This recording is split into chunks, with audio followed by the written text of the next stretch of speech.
Testing, testing. 1, 2, 3. We are live. We are live. We are live. Let me know if you can hear my voice. People, if you can hear me, we are streaming live simultaneously on Facebook, Rumble, and YouTube. Okay, I see y'all. I see y'all. Y'all know the drill. We're about to get started in just a minute. Get ready, because you about to be an ATLien.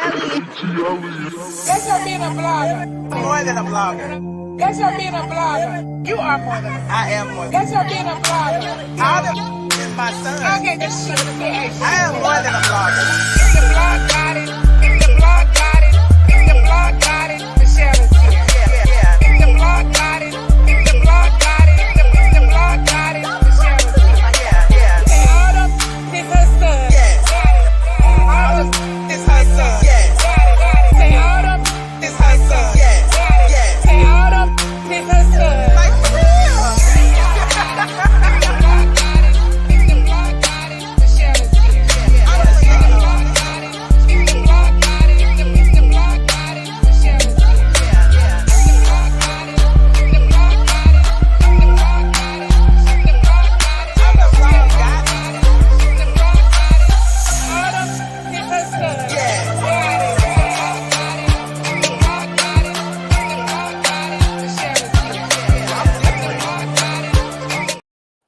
All right.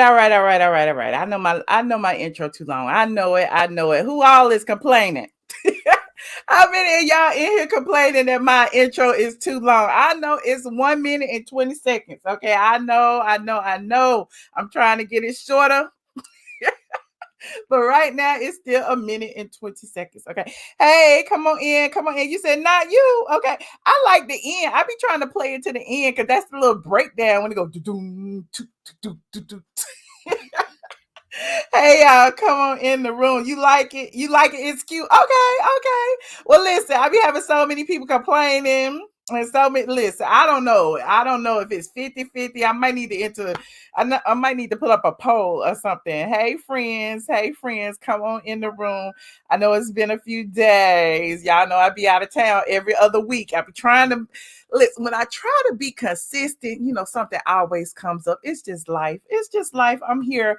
I am here. So y'all like and share. Let everybody know we are on live tonight. Okay. Shout out to my Patreons who were the first people in the room. My Patreons and my YouTube sponsors always get a first alert. Sometimes YouTube don't be wanting to tell people when I go live, so I have to tell them. So at least I know they here. Okay. Shout out to Rodolfo. I see you, Cheryl. Okay. You see these people in the green. Okay. Those are our channel sponsors. You can be a channel sponsor too. Only thing I do is click that join button down there in the bottom. I also put a link in the description box. You get special emojis and all of that. If you want to go a step further, you could be a member of my Patreon squad.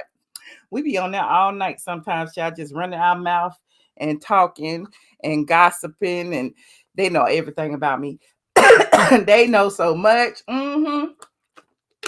That's why all my stalkers be too.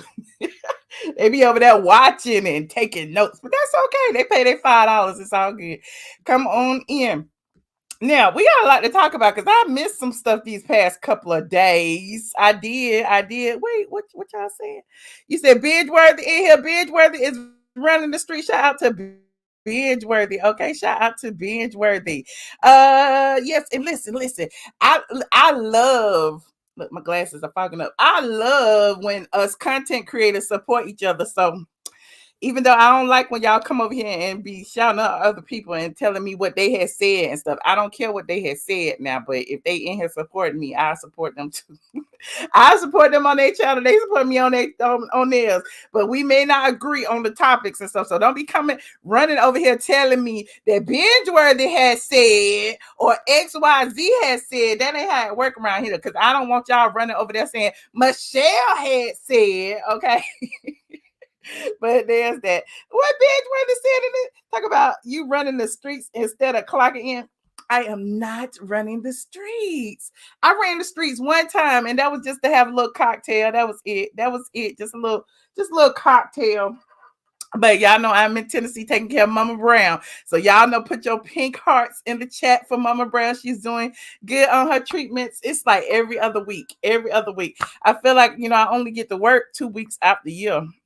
I mean, 2 weeks out the month, but it's all good. I love my mama. Okay. I love my mama, and I'm going to be here. And it's Mother's Day weekend too. So I got to stay a little bit longer.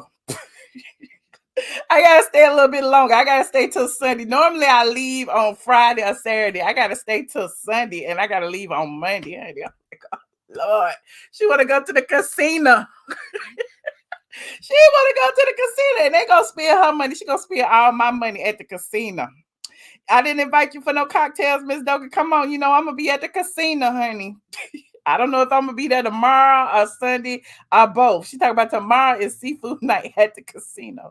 So I guess, look, whatever mama wants. Listen, if she happy, she want to go outside, we taking her outside, honey. Me and mama is going out this weekend. We're gonna have us a good old time. Okay. Shout out to y'all. I appreciate y'all for showing us so much positive energy. It's been a little struggle though. It's been a little struggle, but I'm here. Did y'all celebrate Cinco de Mayo? Justin, did you celebrate Cinco de Mayo? Y'all didn't call me. That was Sunday. I was still in town Sunday. Did y'all call me? Was that Saturday or Sunday? Let me see. Let me look at my calendar. Can't remember. But nobody called me for Cinco de Mayo this year. I was mad. Yep, it was Sunday. I must have been praying. I was mad because normally my friends be calling me, but this year we all blackity black, blackity black, especially with this Kendrick Lamar and Drake stuff going on. We is like black. We is policing blackness. So we was like, while we policing blackness, we can't be going around putting on Mexican hats and drinking margaritas. We can't do that. We said we can't do it. That's what we could do it, but we could just do it in the house. We was doing it in the house and on our balconies and stuff. I don't know. Did y'all go? They said that Atlantic Station downtown in Atlanta, it was like a thunderstorm, and it blew all the Mexican people, all the Mexican hats and stuff away. Did y'all see that? Yes, we was blackity black, but we still be celebrating with the Casamigos. That was you with the Casamigos and the sombrero. I knew I had seen you. I knew I saw you. I did. Listen, you say you don't celebrate. Well, it's a sticky situation because, us blackity black, we don't be celebrating the 4th of July either, but we take every opportunity to come together and drink and commune and get some good barbecue and some good liquor. Don't even lie and say you don't celebrate 4th of July and you don't go watch the fireworks now. Don't even, you like, that ain't my Independence Day. My Independence Day is the other day. I didn't celebrate. I don't know when we had got free, but that ain't it. We still went free. No, we all celebrate. He said, I don't support Cinco and I hated it, but I love some Mexican food. You love some Mexican food? Okay. What would you eat? Chipotle? Well, y'all tearing up the Chipotle? I don't know. You said my family and I celebrated in South Carolina. My nephew graduated and it was interesting. Okay, well, I knew some people were celebrating and getting margaritas. We love some margaritas. You celebrate Juneteenth, but you celebrate Juneteenth and July 4th. So then you have 2 holidays. You got June and July. Okay, and then you got May for Cinco de Mayo. Anywho, you blackity black. But what about this Drake and this Kendrick Lamar beef? Like who? Like, listen. Y'all know I be calling out. People be like, get mad at me when I be calling out the people who's biracial. And I be like, if you got a white mama, use white. Okay. Drake got a white mama. That means he's white. Okay. Colorist Claudia got a white mama. That means she's white. Don't be trying to infiltrate our spaces. Now, I understand there's a space for everybody. If you want to be black this week and white next week, that's up to you. I ain't got nothing to do with this. But don't try to take black stuff away from the black people. That's what Kendrick Lamar said. That's what Rick Ross said. Rick Ross said he is a colonizer. Don't be trying to take the black stuff away from the black people. We need the black rappers to be in positions of power. Don't be coming up here and bringing, you grew up Jewish in a Jewish household, which had a bar mitzvah and all that. We didn't have all that. You can't speak on our struggles. That's all I'm saying. We like you. We like your music and everything, but don't do that. Rose said it goes by the dad, but the dad wasn't there, so he don't count. It does not go by the dad, especially if the dad wasn't in the household. I'm just saying, if your mama raised you, you are socialized by your mama, okay? If a white woman can't have no black babies, I say that all the time. I say it every day. Every time I talk about the whole colorist Claudia situation, because she was bullying me because I'm dark skinned and I got kicky hair. All I'm saying is, we just gotta pay attention, okay? Why we can't police blackness like they police whiteness? I'm just saying, we invite everybody in, and when we invite everybody in, it's diluting the pool. And then the people with two black parents, they get pushed out, and then the people with one half black parent, they get pushed in. That's all it is. That's all. I mean, it is what it is. You know, that's we protect everybody to our own detriment. You said since 1989, it goes by the mama. Okay, Miss Dogan, tell the people it goes by the mama. A white woman can't have no black babies. We like y'all though. We like y'all. We let y'all hang out and stuff. But don't be coming in here saying blackity black power, black power. This is what you're gonna do. We gonna march. We gonna speak for all the black people. You can't speak for all the black people. You can only speak for half of them. Just half, not all. Anyway, you said Drake and Kendrick Lamar the first topic. I wasn't gonna talk about them like that, but you know, I had put them on the list because I wanted to touch on it because they not like us. They not like us. They not like us. Y'all know we love that song now. We be listening to it all the time. They not like us. What is y'all? Y'all team Kendrick or y'all team Drake? I'm just saying, I love Drake though. Don't get me wrong, we love Drake, but they not like us. They not like us. You said Drake uncle is Larry Graham of the Sly and the Family Stone. Okay, Drake uncle, but who is Drake mama? Who is Drake's mama? Alicia Keys ain't black then because her mama white. Listen, you said it. I didn't say it. You had said it. You said black rap kings dropped the ball and gave all that dough to non-black women. Oh, what y'all talking about?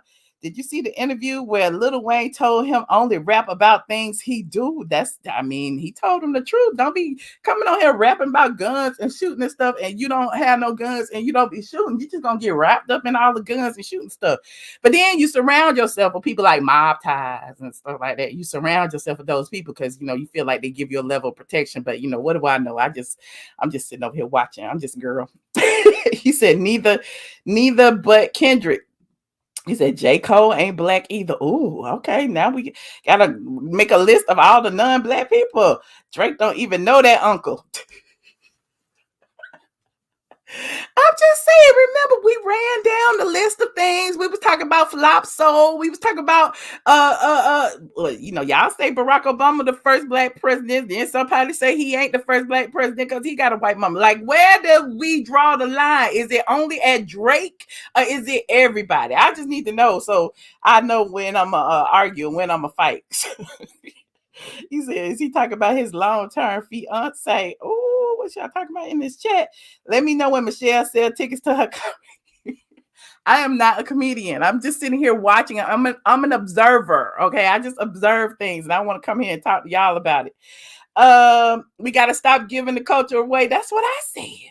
That's what I said. When we just talked about this the other day, how black men get rich. Now, listen, Rick Ross talking all that shit. 50 Cent talking all that shit. All these men talking all this shit and to go have babies by white women or others. Okay, so like how far are you willing to go to protect the culture? Is it just for rap? Is it only when there's a biracial person who is making you look bad in the rap, or is it like all over? Are you now going to respect women in the game? Like I'm just trying to figure out, where do we cross this line when we say they're not like us? Okay, are we going to respect women? When we go to the draft, when we go to the NFL draft, are we gonna see black guys going in the NFL with black girlfriends instead of all the Beckys in the room? Is that what we're gonna do? When we go to the NBA draft, are we gonna see all the biracial basketball players with the white mamas? Where are we gonna draw the line at when we say they're not like us? They not like us. They not like us. I'm just saying. He said Kamala is black like Giselle. Went to HBCU and joined a black sorority. Does that mean they black if they join a black sorority, even if they got a white parent? Does that mean they black? I don't know. I want to know like where we draw the line, because Everybody black. Let everybody be black. Gary Owens over there black. He say he like black women over there on Club Shay Shay. He black too. Let me know. He said they should identify biracial people just how South Africa categorized them. Also, we're going back into segregation. Okay. Let me tell you about a white woman's child who displaced 3 black women at an institution that's supposed to be about black women. And those 3 black women were winning. Oh, Kamala identifies as Asian. Oh, Kendra's wife is biracial. See, so the whole argument is gone. We don't even need it no more, right? So Kendra got a biracial wife. Why is he going in? Does it only affect men? Are we trying to women not like us? Is it just the men not like us? I'm confused. You said, I never felt the need to join a sorority. Okay. It only takes 1 drop of black blood. See, that's what the slave masters want you to think. It only takes 1 drop of black blood. That's policing whiteness. That means that 1 drop of black blood will dilute the whole pool. That means that 1 drop of black blood from that slave master will mean that you are black and you're not white enough to inherit any of the land, any of the farm, any of the animals, any of those things. So why is that the rule? I'm just saying, we are in 2024. Y'all bringing up stuff from the 1800s, talking about the 1 drop rule. How do we know what 1 drop is? Yes, we talk about this all the time. Okay. He said your phone died. Okay, I'm asking questions because I mean, you know, a lot of y'all are a lot smarter than me. You know, I listen. I'm just a little girl from Tennessee, okay? And I moved to Atlanta when I was 6, and I grew up and I got married, and you know, I ain't finished college, and then I went back to college and I got into corporate America. Then I started my own business, and so you know, technically, I might be dumb. I might be dumb to some of y'all. I'm just saying. I just want to know, you know, all y'all scholars out there, like Amanda Seals and all of them, like what makes you blacker than black? What makes blackness black? I need to know what that is, because you said it's really not science, it's ignorance. The 1 drop rule. I know. What is 1 drop? What does that mean? It's a tie between Joe Biden and Bill Clinton in the colored community. The colored community. Who is colored? Who is colored? I'm not colored. Wait, we going back in time now. Oh Lord, here we go. Here we go. I need to change the subject now. He said the 1 drop rule was to allow your colonizers to steal your land. Can you tell them, sweet teas? Can you explain to the people? I tell them all the time, and they swear me up and down when I call out these colorists and these biracial people who want to take over black spaces. I call them out all the time because they're taking jobs away from you. You. Because they over there talking about I'm black. They taking a job. He said, why can't you have a discussion? But Claudia can have any discussion that she wants to have. But she was raised by a white parent. She doesn't know blackness. She knows what she thinks blackness is. Okay. She knows after she left her white mama's house and was around her black friends what she thought blackness was, but she wasn't raised as a black woman because she didn't have a black woman to teach her that. Okay, I am not a crayon. Anywho, I'm just talking. I'm just running my mouth, honestly. I'm opening a can of words. I just want y'all to think. That's all. I just, you know, a lot of times I just like, do I sit idly by and be quiet and allow, you know, the culture vultures to take over? Do I allow the Jason Lees and the Claudia Jordans and the DJ Vlads? Do I allow the Drakes? Do I allow that as a black woman in the media space? Do I allow all these people pretending to be black to profit off of black money and black dollars? Do we allow that? I'm just saying, we have this conversation all the time amongst my peers privately, okay? But then I'm like, do I step out in this space and do I tell people how I really feel? Like I've said it, here and there, and I know some of y'all know how I feel. But do we like? You don't know there's a certain thing called blackfishing out there. The people, like it's a lot of white people hiding behind computers and selling and marketing to black people because the black dollar is a lot stronger than y'all give it credit, especially the black female dollar. And so when we see all of that going on, do we shut up or do we say something about it? Culture vultures are a liability. They are performative. Okay, thank you so much for the cash app, Pamela. I appreciate you, friend. Oh, $50. $50. Thank you so much, friend. Okay. He said, that's right, Michelle. Claudia Jordan always says she pro-black. And then to sell, she is for the black people. Child. Black when convenient. Black when convenient. Okay. You said that's what's happened with that one blogger. Which blogger was that? Which blogger was that? Why is it still dinging? Who is going on my phone? Let me see. Thank y'all. I appreciate y'all. It's still dinging. Was that Pamela again? Pamela, did you send? Hold on. Thank you, Pamela. I appreciate it, friend. You said this is America. You can identify as you see fit. Okay, you right. Men can identify as women. Women can identify as men. White people can identify as black people. But oddly enough, all of that is true. But black people can't identify as white. Why is it we the only ones that can't do what we want to do? I want to be a white woman. I want to have white dollars. I want, but not really. I'm just saying. But if I did, I couldn't do it. But a white woman, Rachel Dolezal, Claudia Jordan, Drake, the white woman Drake, they can be black when they feel like it. I'm just asking the questions. Clear people behind the computer saying they black. Okay, let's not even go into that. I did a whole video about ATL Scoop, honey. It's a whole white woman behind it. And just listen, black people were saying that everything, all the crimes and stuff, making the black people of Atlanta look bad, and didn't even know who they were sending it to, and still don't. Now I sound bitter. I am happy. You said you want the white credit score. My black credit score kind of good right now though. But I don't. Your birth certificate says black and female. Okay. I'll put white in a minute on the application. You will, and then you show up, and then what? You can't put on the white face, but they be putting on black face. They be putting on darker makeup. They do it all the time. On TikTok, it's a thing. Them white girls be putting on the dark makeup to look like light-skinned black girls. They do it all the time, child.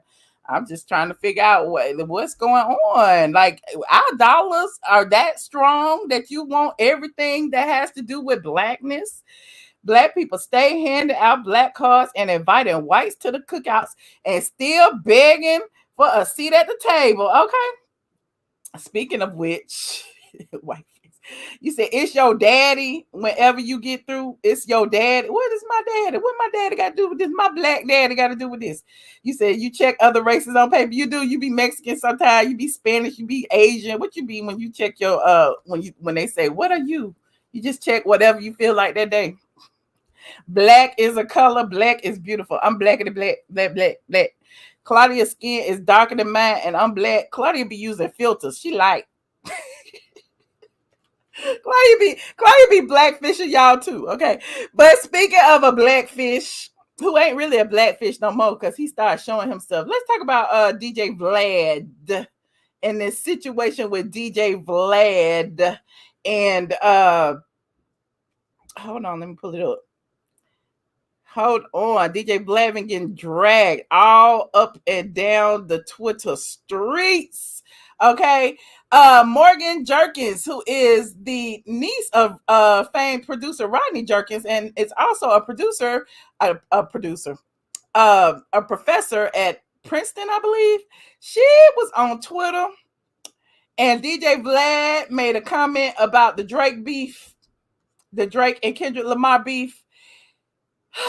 And she made a comment that set the world on fire. Okay. She made this comment to DJ Vlad, and he got in his feelings. Hold on, I'm gonna pull it up. She said, "You are white.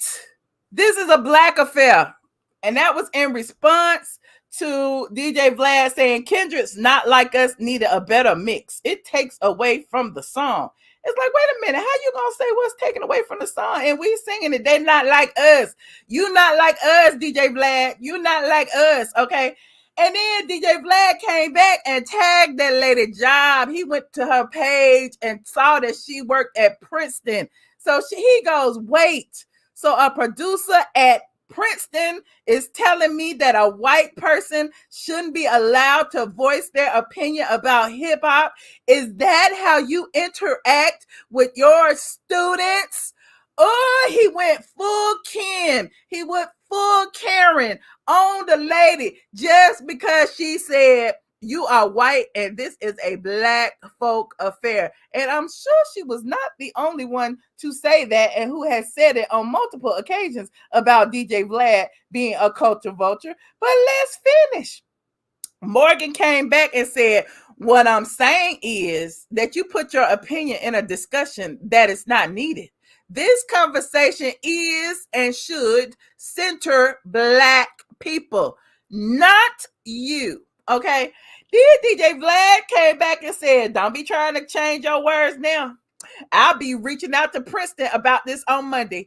He pulled out the I'm speaking to management card. He didn't put on his Karen wig. He said he is going to the lady Job just because she said on the Twitters that this is a black affair. Why are you at this lady Job? Morgan came back and said, semester's over and my contract has been completed. Now, why is it like, listen, DJ Vlad, what my job got to do with what I voice on Twitter, okay? She also said, but thanks for trying to bully me out of a job for centering black people because you got your feelings hurt. Very retaliatory, huh? Nice tactic. Nice tactic. Oh, it sounded real Karenish. Let me finish. He came back. Oh, Mark Lamont Hill got in it. Wait a minute. Where am I? I got some more. Mark Lamont Hill got into it too, okay, and said these types of responses are why people don't think you move in good faith. Instead of engaging in the actual critique, you resort to name calling and misdirection. And yes, though not at all relevant, I've been fired twice, both times. It was for advocating for justice through my platforms. In contrast, you're using yours to try to get someone fired. Why double down instead of just saying I went too far in my response to a comment that I disliked?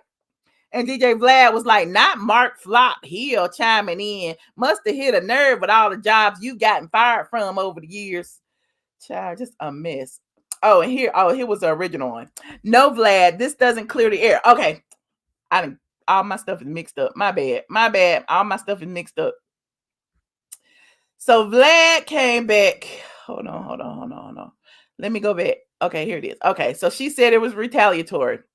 DJ Vlad said it's called a permanent record. Every university has one. I went to Berkeley myself. People spew ignorant and bigoted comments at you publicly and then act like they're getting bullied when they get a response. Typical victim mentality. Go ahead and take that Princeton out. I guess he was saying because it's deleted now, but he was saying out of your bio. And then she goes, sweetheart, before I was a professor at Princeton, I graduated from Princeton, LOL. So what is you really saying?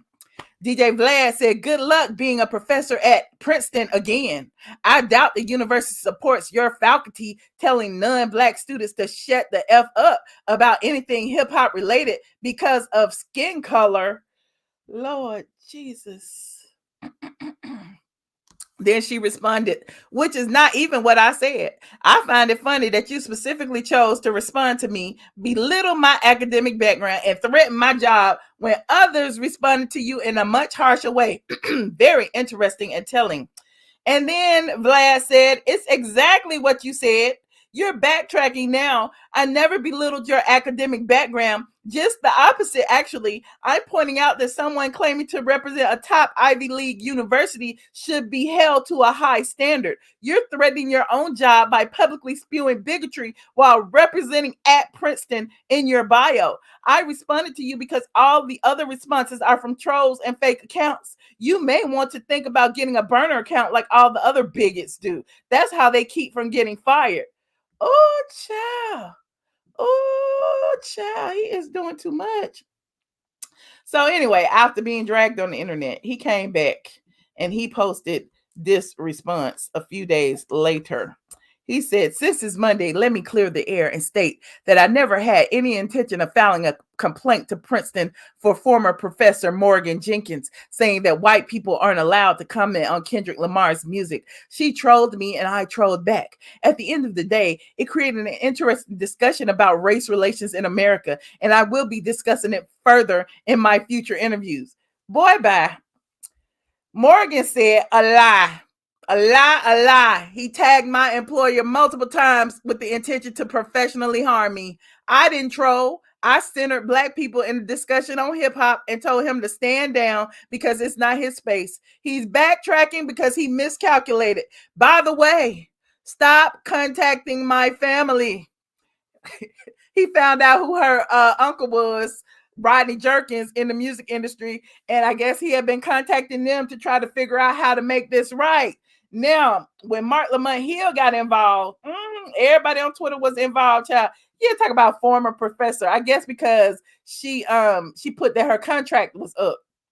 But why is he saying things like that? You see those little, like I said, microaggressions, trying to say because she works at an Ivy League school, she shouldn't be like putting race relations out there. She shouldn't say that black people should have their own space and that white people shouldn't comment on certain things. She shouldn't say that.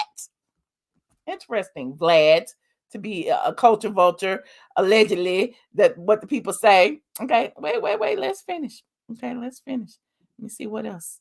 Hold on. So that's when Mark Lamont Hill entered the chats and said, no, Vlad, this doesn't clear the air. You're literally arguing that you were weaponizing your power and privilege to threaten a black woman's job. And why?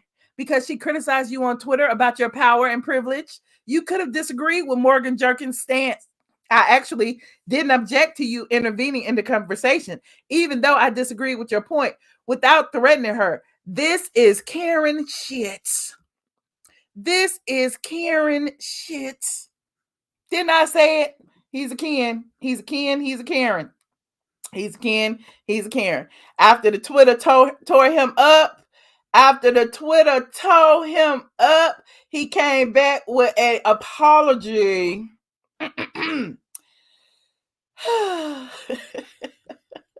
He came back with an apology after, I guess, contacting her uncle, friends, family, everybody in the music industry. And he said, after considerable reflection, I would like to apologize to Morgan Jerkins for tagging her job in my replies during our Twitter exchange last weekend. Oh, now you sorry. You can't take it back now. You've already done the damage. You've already tagged the people. You've already accused her of being a bigot. You've done all of those things. He said maybe his black wife intervened. Somebody intervened, but yeah. What do y'all think about this apology? Are y'all buying DJ Vlad's apology? Or do you think it's performative? Okay, let me see what this article said. Jerkins has not publicly accepted Vlad's apology as of press time. Let me go to her page and see if she said anything. Hold on.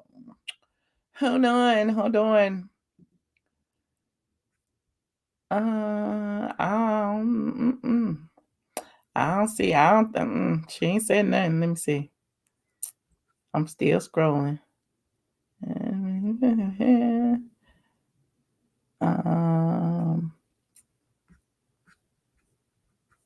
I don't see what she accepted the apology. She over here talking about the damn Met Gala.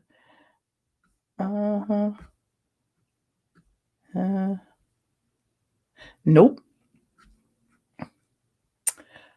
Oh, she said, Now that he's walked it back, I have final projects from Princeton and graduate thesis to evaluate. Screenshots last forever. You tried to get violent and you realized how many people were in my corner. Oops. This is what she said on her Twitter. Hold on. Hold on. That is one of the last things that she said. You tried to get violent and you realized how many people were in my corner. New York Times best-selling author, Princeton CWR faculty, two-time National Magazine Award-winning journalist and editor and filmmaker. Okay, so there go look. The people like, and we got all the screenshots. We got every last one of them screenshots, even though he had deleted them off the internet. And I do too, because I just read them to you. Okay, it said people be forgetting they are guests in the culture and the community. You can easily get your past revoked. Okay, fellow Princeton alum here, we got your back, but you clearly handled business already. Pest control. No, he realized your people are in your corner. They not like us. I hope you blocked him because we all did for you. And then somebody said, where he get former professor from? Okay, then they got hashtag DJ Vlad going away party. We are here. Mm-hmm. So what did it say? Now that's how you pack up a mayo sandwich with class, gained a new follower. So yeah, okay, pass revoked. He had to apologize to that black lady. Why are you over dragging that black out of all the guys, all the men, all the people who call you the feds, who say all these things about DJ Vlad being a culture vulture all over the internet, and he has all this smoke for this person on the internet who just happened to say that you need to keep your opinions to yourself because this doesn't concern you. That is crazy. Okay. Anywho, you said no more culture vulturing. You never clicked on him in the first place. Ooh. He got that pass from his black wife. Pass revoked. Okay. Like this video as y'all get in here, please. And thank you. Like this video. You said, according to you, he can because he has black kids with a black wife. Well, I said the kids. I didn't say nothing about him. Who said anything about him? Who? Where? I said the kids. I said white women can't have black babies. That's all I said. Now don't be getting mad at me for what I said. Moving on. Moving on. Like this video. Like this video. Speaking of, who else do I have who is somewhat of a culture vulture? Oh, I guess I can go from one Caucasian to another. Let me go over here to Andy Cohen. OMG. Hold on. Andy Cohen has been absolved of all of his crimes, cleared of booze, drugs, and sexual harassment allegations. I'm like, how he go through an investigation in 30 days and Nene been trying to tell y'all for 4 years that she want to sit down and have a mediation, but Andy been cleared. He's been cleared by the Caucasians of booze, drugs, and sexual harassment allegations as investigators find the claims unsubstantiated. Now, I wonder who was investigating. Who was the investigators? I need to know. Let me read this because I didn't read it. Somebody had sent it to me earlier, and I just read the headline. I was like, what? What happened? Andy Cohen will be a happy man today. Not only did his late night talk show Watch What Happens Live get picked up through the end of 25. What? Not his show got picked up to 2025. Watch What Happens Live is the lowest rated show on the network, and they still pay that man. That's power. You gotta give it to him. Okay, his show got picked up through the end of 2025, and numerous Real Housewives shows that he executive produces land renewals, but he's been cleared of a number of allegations that have been surrounding him. Outside investigators were brought in after Brandi Glanville and Leah McSweeney accused him of a number of unsavory behaviors. The outside investigation into the recent allegations made by Brandi Glanville and Leah McSweeney against Andy Cohen has now been completed, and the claims were found to be unsubstantiated. A Bravo spokesman told Deadline. Who is the Bravo spokesperson? Was it Andy with a coat on like Mama Joyce? Who was the Bravo spokesperson? We need to get down to the bottom of this because I don't believe it. The Bravo spokesperson said that. Hold on, let me go back and see what else the Bravo spokesperson said. In February, the former Real Housewives of New York star Leah McSweeney filed a lawsuit alleging that Cohen intentionally uses cocaine with his employees to further promote a workplace culture that thrives off of drug and alcohol abuse, which leads to a failure to accommodate employees who are disabled and attempting to remain substance-free. Oh, Leah said they be trying. Oh, child, I believe it. Remember? Well, anyway, I do believe it because other people have said it. But this is just my belief. That don't mean it's true. I believe it, though. A rep for Cohen later replied, saying the claims were completely false. Former Real Housewives of Beverly Hills star Brandi Glanville called Cohen in a letter sent to NBC, Universal, Warner Brothers, Discovery, and Shared Media, in which they cited a video from 2022 where Cohen allegedly appears inebriated and boasted of his intention to sleep with another Bravo star that night while thinking of her and invited her to watch via FaceTime. Cohen had support from numerous quarters, including Lisa Vanderpump. Of course he had support from Lisa Vanderpump. She's still on the payroll, isn't she? She stars in, she's a former Real Housewife who stars and executive produces Vanderpump Rules. And that's the end of the article. All right. Lisa Vanderpump said he didn't do it, so I guess that means he didn't do it. I guess Lisa Vanderpump was the investigator. Okay. You said so he wasn't high 2023 New Year's Eve. I mean, we all synced it with our own two eyes. Kathy Griffin said that Andy Cohen liked Coke and not Pepsi. We heard that too. I believe he did all of that ish. Okay, put a 1 in the chat if you think he did it. If whatever they say he did that shish. And put a 5 in the chat if you think he innocent. Put a 1 in the chat if you think he did it. Put a 5 in the chat if you think Andy Cohen is innocent. Let me see what y'all saying. Ooh. Nobody think he's innocent? Nobody think Andy is innocent? Oh, y'all think he is guilty. Guilty.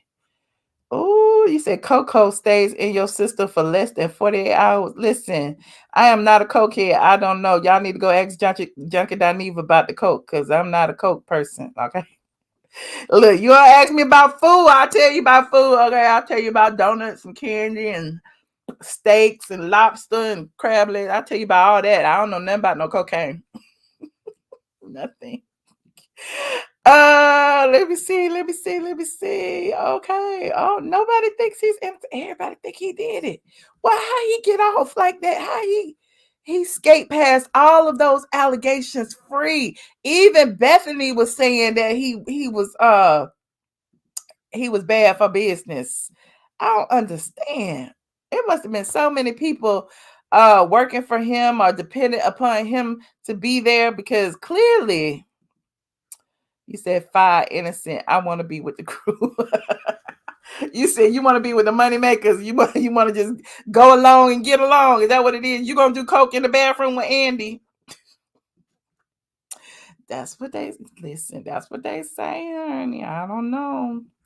You know, Kandi said you can't. That Kandi took up for him too. Kandi said you can't make nobody do nothing. You can't make nobody drink. You can't make nobody do coke. That's what Kandi said.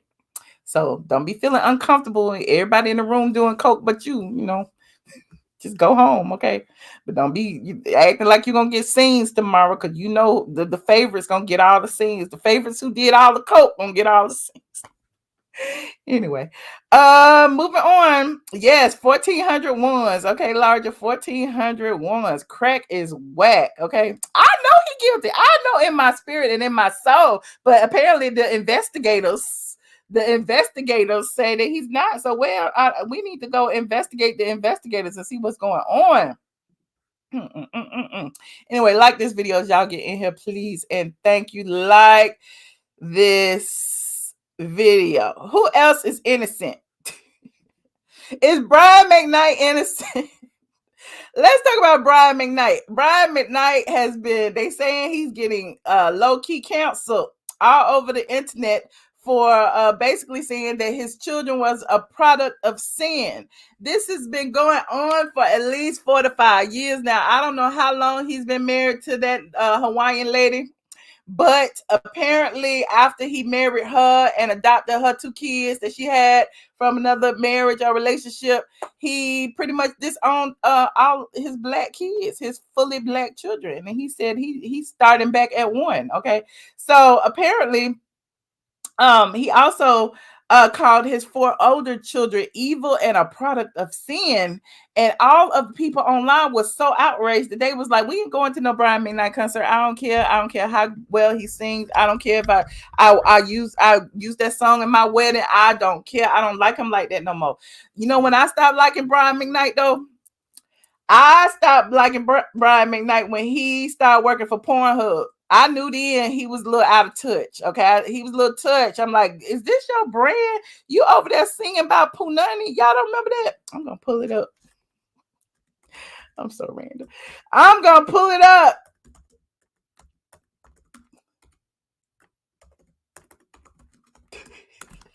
I need the video.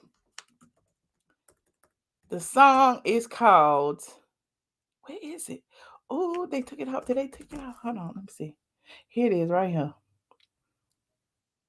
It was on TMZ. Let me put it up. We're gonna do a little flashback real quick. This one I knew Brian McKnight was a little bit touched. This about how many years ago was this? TMZ posted this 12 years. This was 12 years ago. Okay, I knew he was touched right here when he sang this song right here. Brian McKnight, bet it's all smooth, probably. Hold on. Y'all know the drill. Copyright disclaimer on Section 107 of the Copyright Act. Allowance is made for fair use for purposes such as criticism, comment, news reporting, teaching, scholarship, and research. What are we doing, ladies and gentlemen? We are researching. Hold on. I want you to hear him sing. Hold on.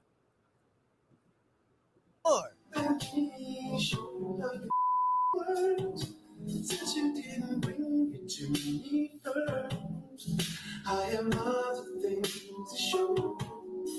If you're ready to learn. How can this man have never won a Grammy?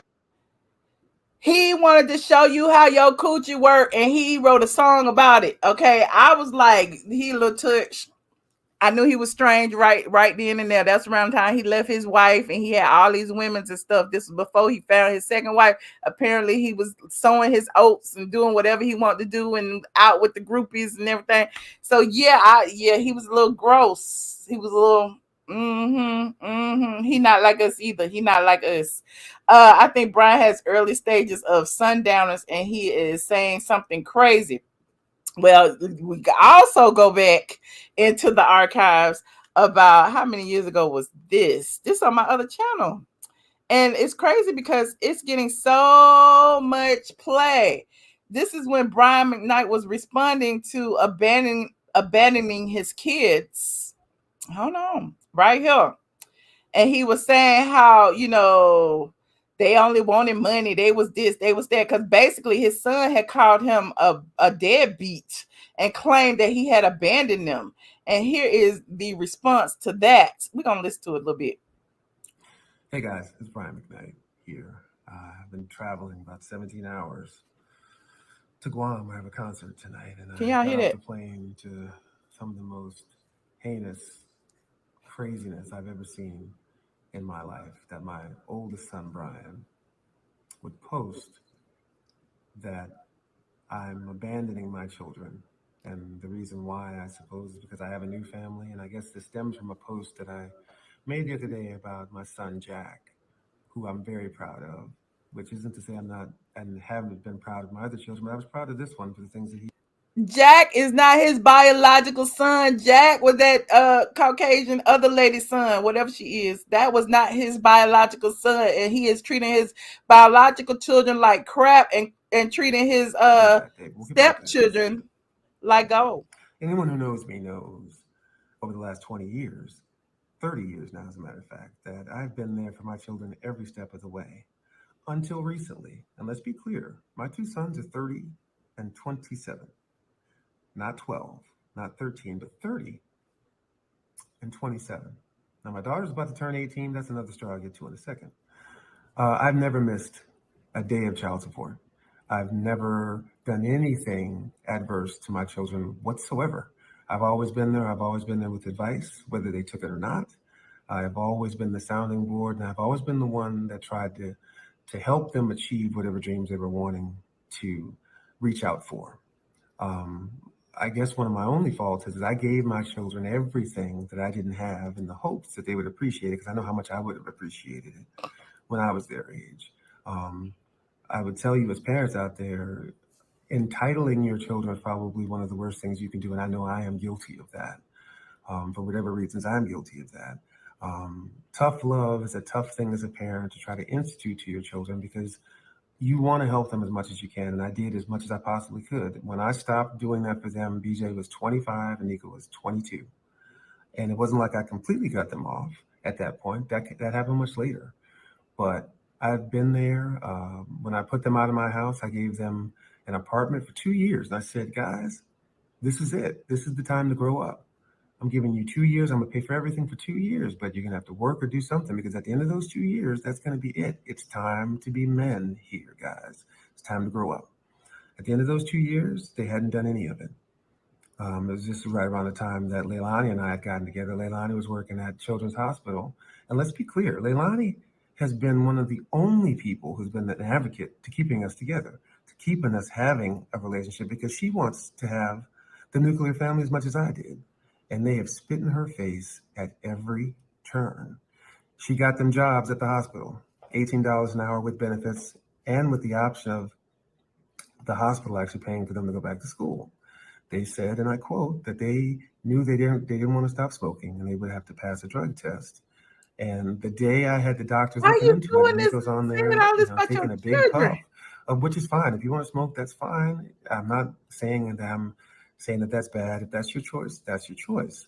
But what I'm telling you is that we have been advocates for them every step of the way. Now let's go to the part where we have been estranged. Again, we talk about abandonment.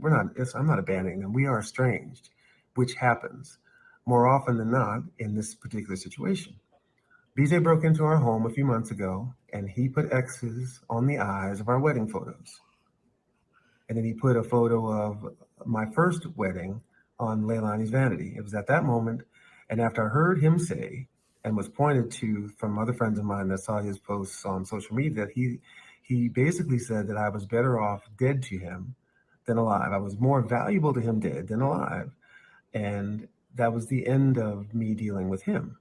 If you look at my Instagram, you'll see that not my last video, but the video before that, 42, the song was written by Brian and I, and it was directed, the video, by Nico. And I went on and I said how proud I was of Nico at the time, and I really, really was. He did an awesome job. This is old, by the way. I just wanted to watch it for content. Even before that, less than 2 years ago, these are the two gentlemen who stood up for me as my best man in my wedding. So abandonment, deadbeat dad, I'll reiterate, I've never missed a day of child support. I've been there every step of the way. BJ, he talks about Jack's new car. BJ had 3 brand new cars before he was 22. But I'm not talking about material things, because none of this has anything to do with money. It's about respect. Respect goes both ways. And even in family, there's a line that shouldn't and should not ever be crossed. It's crazy to me that people will just believe anything. And I thought it was important to set the record straight and let you guys know that abandonment has nothing to do with any of this. Deadbeat dad, I've been there every step of the way. And let's also remember that these kids are 30 and 27, not 12. It's time for grown men to be grown men. And I'm sorry that tough love happens to be this way. And I do wish them the best. I want them to have and to reach their dreams and their full potential. But like any other man in the world, you got to go out there and you got to take it. As far as my daughter is concerned, her mother, if you look back at my Instagram, she was a part of this family too, with Jack and Julie and Leilani and myself. And unfortunately, along the way, a couple of years ago, I got wind that there was an older cousin who was above 18 who was quite possibly having sex with her.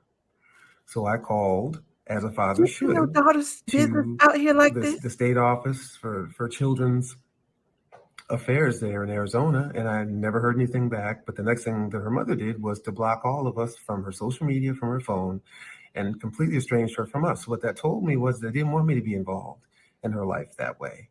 So to see the post that she said, considering that her mother only had a child with me for money in the first place, and I'll reiterate this, I have not missed a child support payment. She goes to one of the most incredible private schools in Arizona.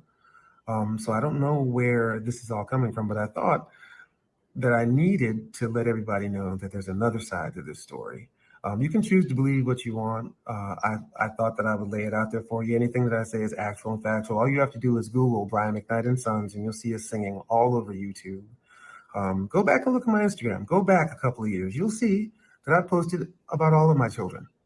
Um, but remember that these kids, these boys they're grown men, and tough love is exactly what it is. It's tough love. So thanks everybody. Thanks for listening, and I hope that gives you a little bit more perspective. It gave us perspective that you are an asshole. It gave us perspective that you ain't shit. It gave us perspective, all right. Now that was 4 years ago. 4 years ago. Now fast forward to today or recently, Brian McKnight called out his children and called them a product of sin. Okay. Now I don't know why. Well, let me see what he said. Let me see. Brian McKnight says his estranged biological kids are a product of sin. He said he doesn't claim his estranged biological kids because they are a product of sin. During a recent Q&A session on Instagram, the Back at One singer responded to a fan who defended his decision to no longer claim his 4 oldest biological children, Brian Jr., Nico, Brianna, and Clyde, because some relatives can be pure evil. I want to big up my man's right here. He gets it, McKnight said in an Instagram video while pointing at the fans' comment. In order to live a life that you love, you have to get rid of evil and the negativity, even if that evil and negativity is related to you. Is this it right here? Oh, hold on. This it right here. I didn't know it was right here. I can play it for y'all. Let y'all hear it. Go back.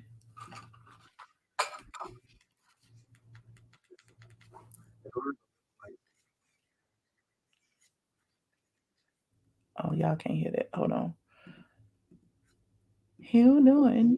Negativity is related. We want everyone to live a life that you love. Our hashtag. So lastly, this week, I want to big up my man right here. See, he gets it. In order to live a life that you love, you have to get rid of the evil and the negativity, even if that evil and negativity is related. We want everyone to live a life that you love. Our hashtag, that's what it means. Hashtag I love our life. But in order to do that, you have to get rid of all that evil and negativity. There's so many angry and upset and negative people out there. We want to use our platform as a place of positivity, a positivity platform. So hopefully, who knows, next week, maybe I'll only respond to positive comments. We'll see. We'll see you next week.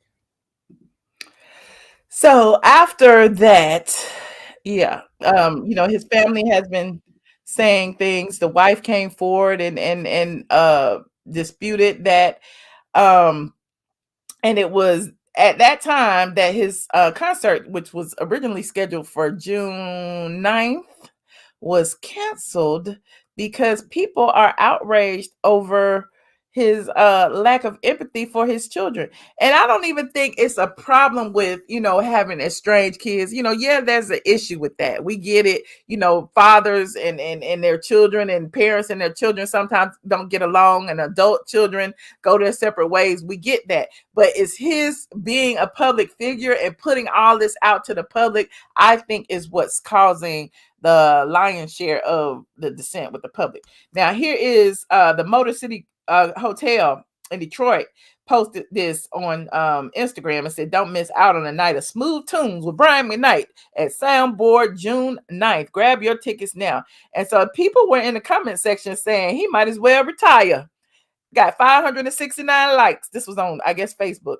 Tell him bring his kids and we might come. 1,000 likes. Wouldn't even go for free. 242 likes. Sir, absolutely not. So the people were all in the comment section dragging Brian McKnight. Now, here is a few days later, the concert was actually canceled following the backlash. And on April 23rd, it was announced via Facebook that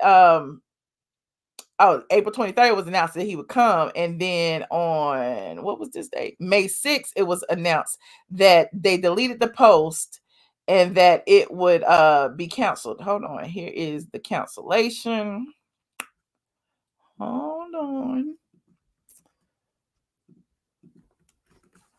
Twitter be having it going on, y'all. Y'all be missing out. Okay. So Philip Lewis posted this on Twitter. Update: Brian McKnight's upcoming concert in Detroit has been canceled. Event canceled. Unfortunately, the event organizer has had to cancel your event. You don't need to do a thing. We'll issue a refund to the original method of payment used at the time of purchase as soon as funds are received from the event organizer. It should appear in your account within 14 to 21 days. Please know if tickets were transferred to you, the refund will go to the fan who originally purchased the tickets from Ticketmaster, blah, blah, blah. And it said Detroit is crucifying Brian McKnight over there on Facebook. And the people on Twitter saying, well, he got to start back at 1. Do I ever cross your... Hell no. So they are going in. Okay, Shane wins again. He's having a concert in one of the blackest cities while being anti-black. He forgot who his audience was. New tour dates should have been in white states only. Idaho, Maine, Massachusetts. Let's see how far he gets. Then they said he thought we forgot. Good. Brian McKnight deserves all the disrespect ex-fans can give him. Oh, deadbeat ass. People need to stop playing with Detroit's market. We either rock with you or we don't. This was just his due. So they still going in. They are still going in. Okay. So they're saying he's being anti-black by disowning his black children for his others children. Okay. But I don't know. I mean, the thing is, I told y'all the black dollar is powerful. Okay. And so when we start to stand together, people start seeing it. Now we need to start doing it against these culture vultures, and then we can make everything right.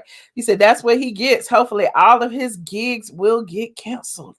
McKnight becomes a scamming preacher. Okay. Saying that your kids are evil as your son is fighting cancer is some crazy work. Okay. It's just all bad. It's just all bad. And I guess now with social media, everyone has an opinion, and that opinion can transfer over into dollars and cents or the lack of their dollars and cents. So there you have it. Do I ever cross your mind anymore? Hell no, not anymore, Brian McKnight. Let me take him off of my YouTube playlist. Okay, go to bed, McKnight. Moving on. Okay. Oh, I've been talking for a whole hour. I forgot to bring up my Drake stuff.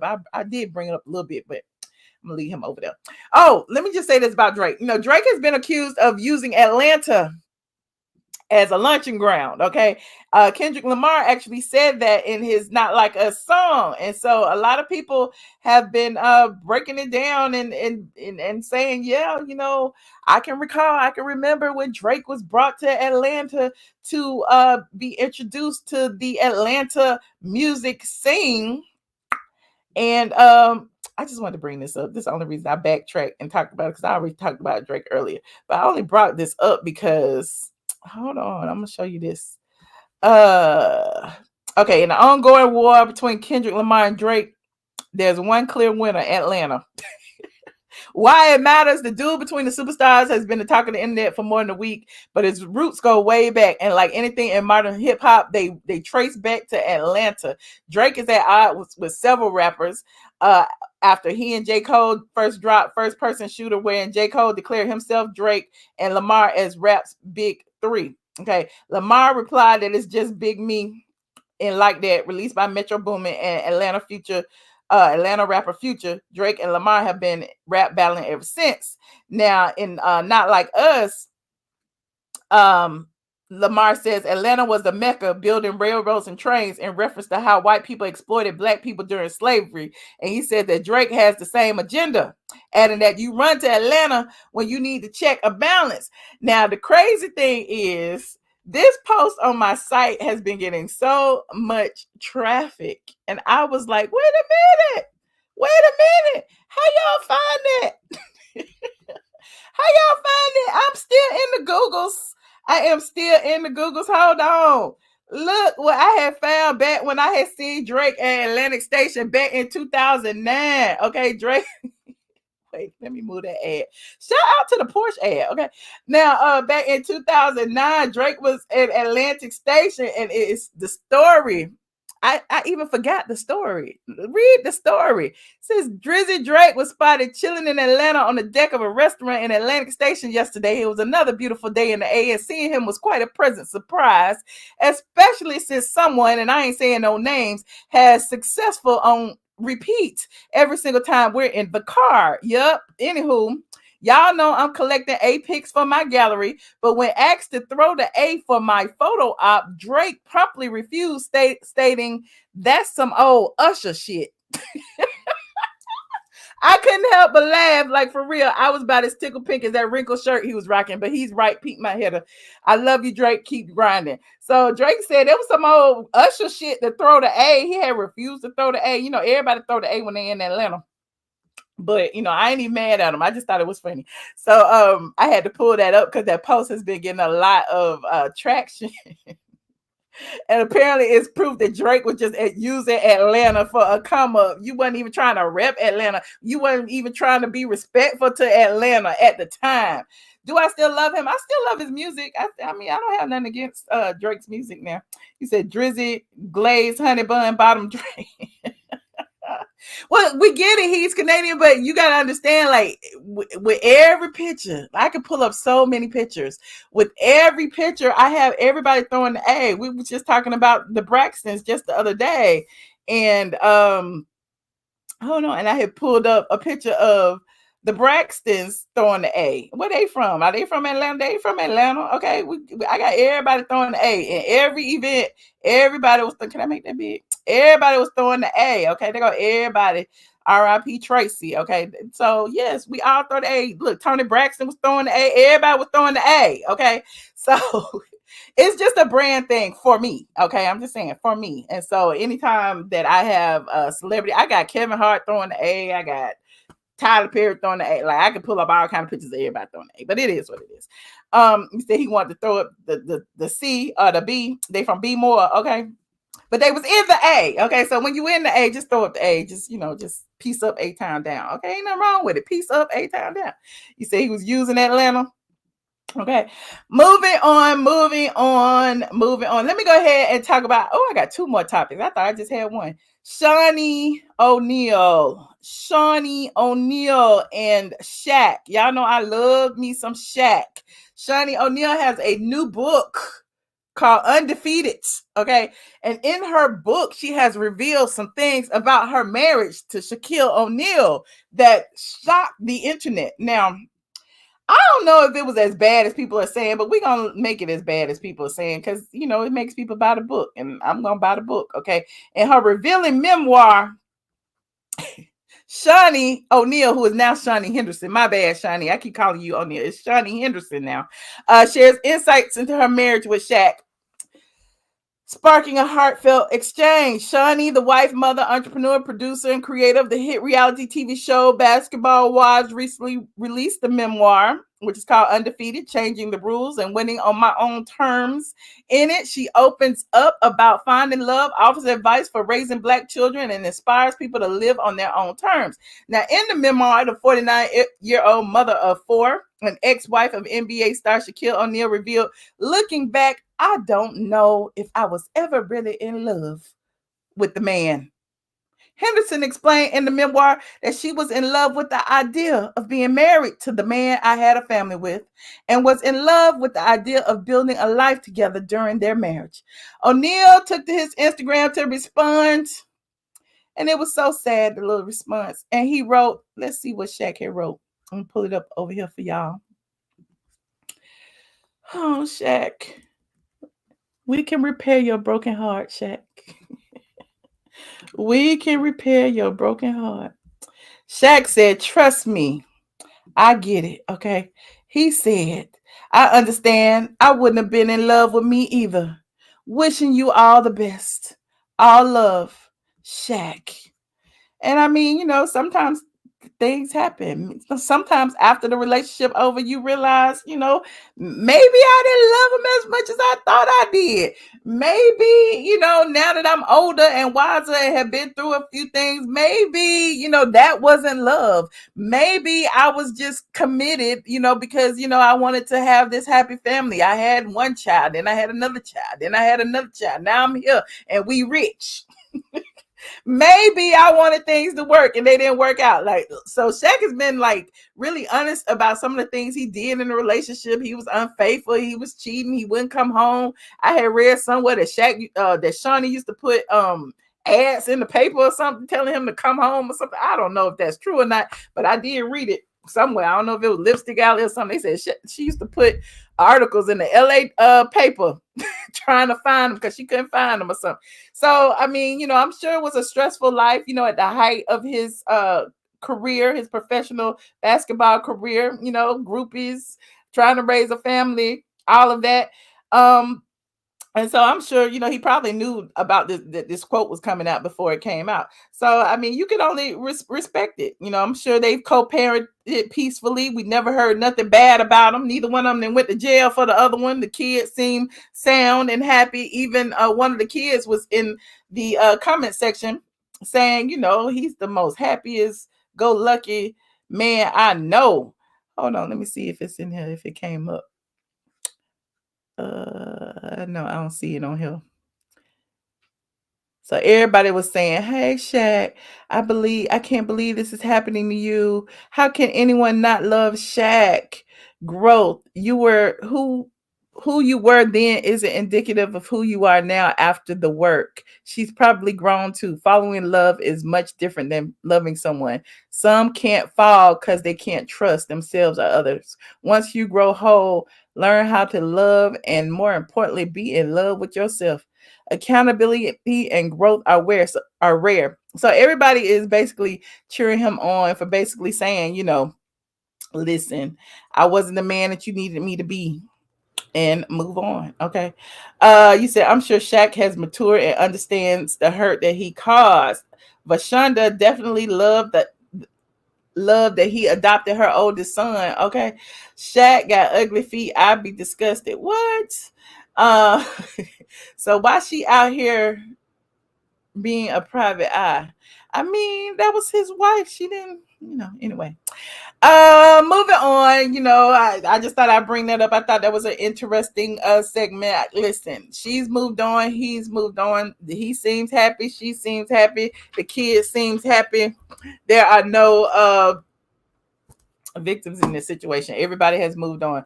But salute to her for the book. If you're gonna read the book, let me know. I might buy the book Undefeated by Shaunie O'Neal. She's a wonderful businesswoman. And I think I might add that book to my collection, see what she's talking about. Anyway, using him to sell her book. Don't they all? Didn't Jada do it to Will? Don't everybody use people to sell books? Gotta put somebody in it.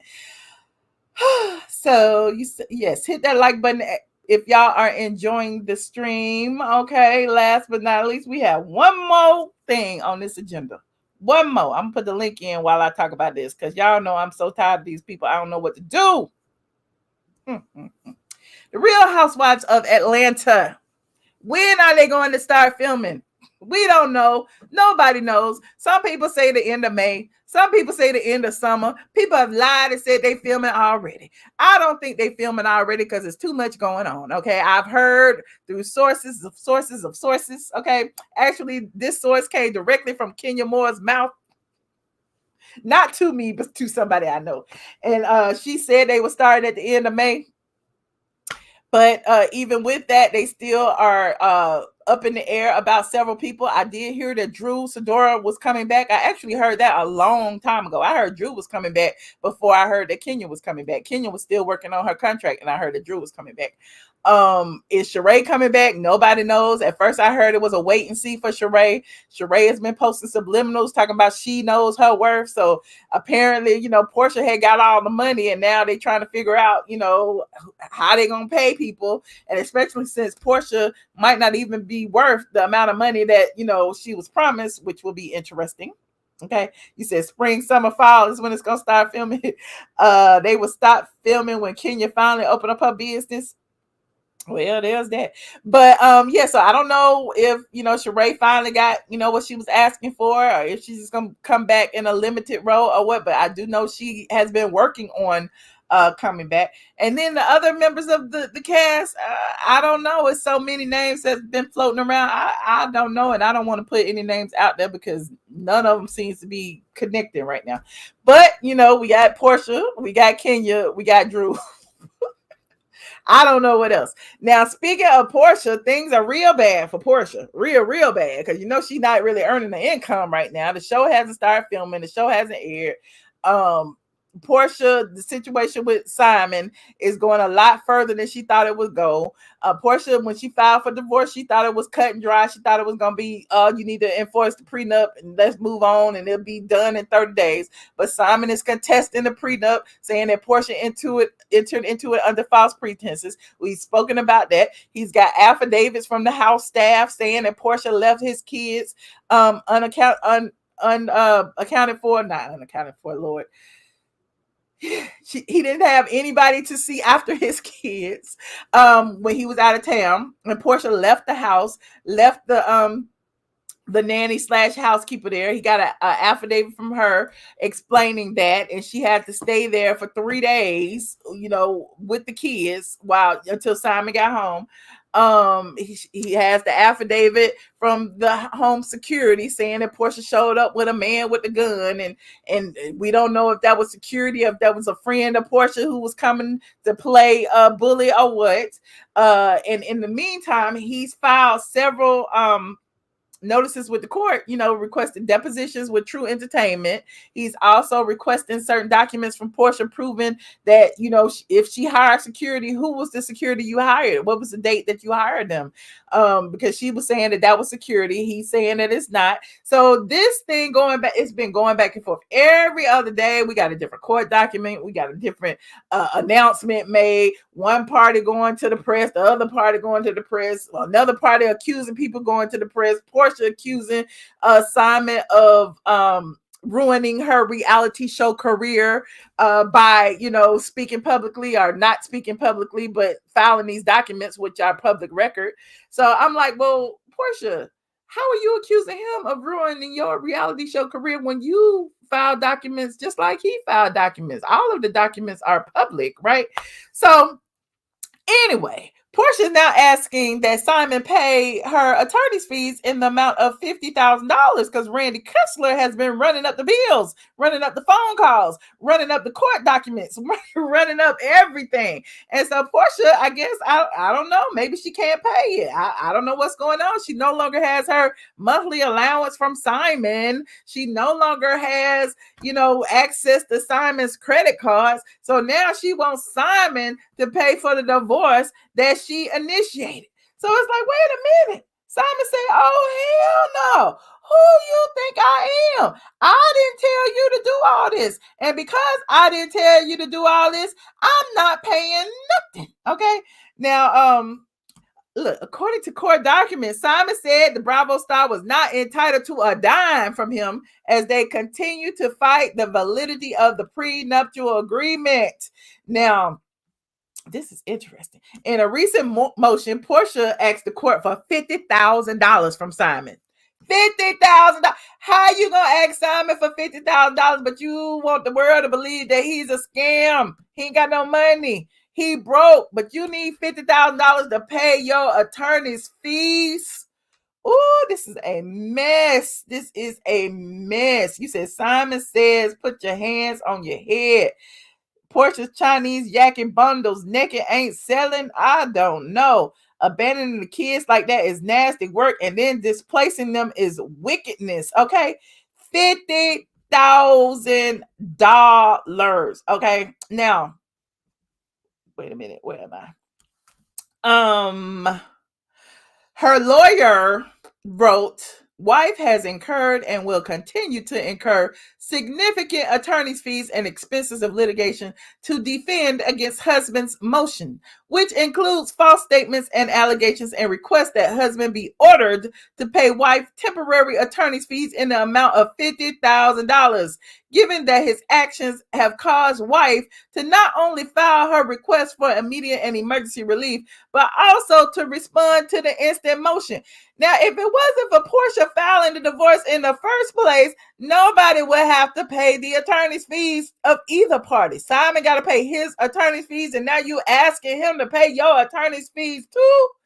Oh, and you want his $7 million house. We ain't even got that far yet. Now, in a newly filed motion, Simon's lawyer argued against her client paying Porsha $50,000, saying this court should deny Porsha's request for attorney's fees because she has failed to provide a statutory basis for the request as required under Georgia law. The lawyer also argued that Porsha's request for a lump sum of $50,000 in attorney's fees is not allowed by law. At the moment, a judge has not ruled at the moment, but REUNITE first reported Porsha filed for divorce February 22nd after 14 and a half, 15 months of marriage.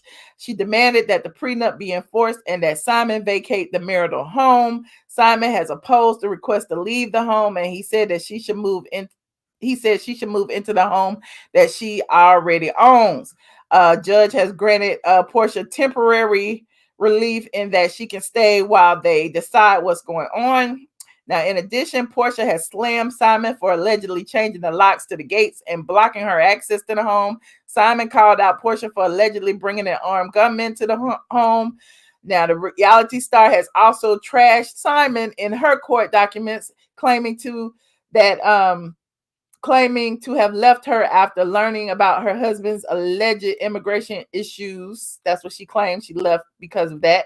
Her lawyer wrote, Porsha shows that the news reports of Simon's alleged immigration fraud and what appeared to be an imminent threat of deportation were shocking and affected wife's mental and emotional well-being.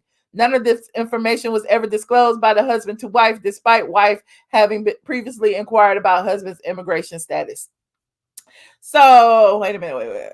He also added, since learning of husband's checkered immigration history and status, wife began to question everything that she initially believed to be true as it relates to her husband's character, immigration, business dealings, etc., and began to uncover additional information that husband failed to disclose to wife.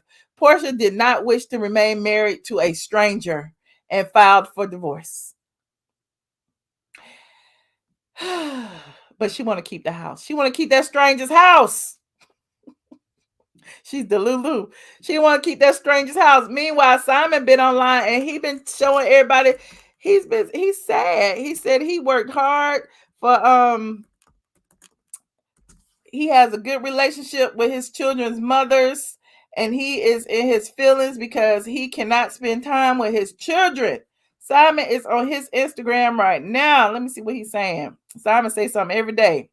Simon gonna have 1 million subscribers in a minute. He got 900,000 subscribers. Now, Simon said, I have 5 children and I have intentionally not missed a single delivery. I witnessed either the natural or C-section deliveries of each child. I was the first person they saw when they came out of their mother's womb. While I do not profess to be a perfect dad, I take the time to capture special moments in their lives. For now, this is all I have of them. More postings to come. Oh, look at the children. Okay. So he's showing all his kids. Okay. All of his kids, spending time with them. And then the next post, he's saying, Christian now 14 and Benjamin now 13. Miss seeing them every other week. Love you guys. Oh, now he can't see his children every other week because Porsha done kicked the kids out the house. Okay. Now this one says, memories from my trip to Colombia 2021 during COVID. Okay, look at it. Look at it. Okay. So they got all of his kids. So, you know. So is it fair? Is it fair that Porsha gets to kick Simon kids out the house that they were living in every 2 weeks while she lives there with another man's baby? Is that fair? I don't know. Let me see what y'all saying in this chat. You said, Porsha, girl. No, it's not fair. Send her on the next train running on the Underground Railroad out of Atlanta. Porsha being dirty. That's good. He's a good dad. Simon is getting the public sympathy. Simon's daughter doesn't come around anymore. She's absent in all the pictures. He don't have nowhere to live. He don't have no home, no stable home. If I was her mama, I wouldn't want her over there with that crazy lady. I wouldn't want her with that crazy lady either. Simon signed it. Well, I mean, he has an argument that maybe she entered into the marriage under false pretenses. I mean, most people who enter into a marriage don't expect it only to last 14 months. I'm just saying, but it is what it is. I mean, you're right. He signed it. It's his fault. Like I keep saying, there are no victims in the situation, but I just feel like it's wrong. If he's a scammer, if he's a stranger, if you don't know this man you married, why is it you're trying to keep his house? Why? Go home. Go home, Roger. Anyway, hey, sister girl, what's up, friend? Hey, Michelle. Hey, Michelle. Oh my yes, God. ma'am. Where should we start? Where should I start, Michelle? Should I don't know. I've been talking a lot tonight, huh? Man, oh my God. First of all, we all know DJ Vlad is a culture vulture. I don't care. I said what I said, and I'm standing 10 toes down on it. He's a culture vulture. He think because, I don't know why people feel like it's okay for them to be that way if they get a white, a black wife or their best friend black or, that just irritates me first. I don't know.